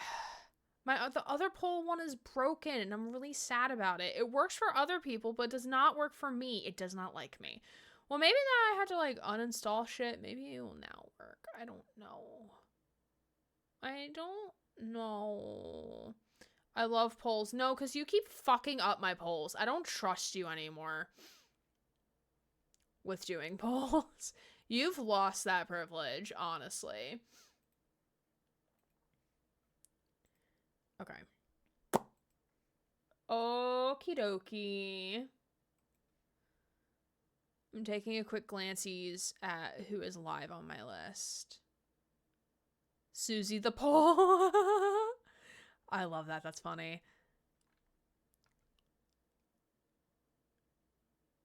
Susie fuck up polls. Yeah. Yeah, I voted yeah. Coming here just to hear Susie catching every possible stray out of nowhere.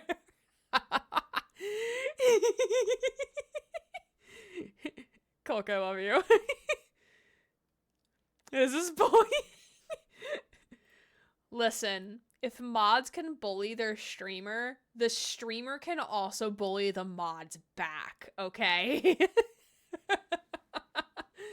When am I not catching strays? That is fair. Susie, I love you. Okay, we are gonna go right on over to... I'm having second thoughts now. Having doubts. Actually, wait. I changed my mind. Hold on a second.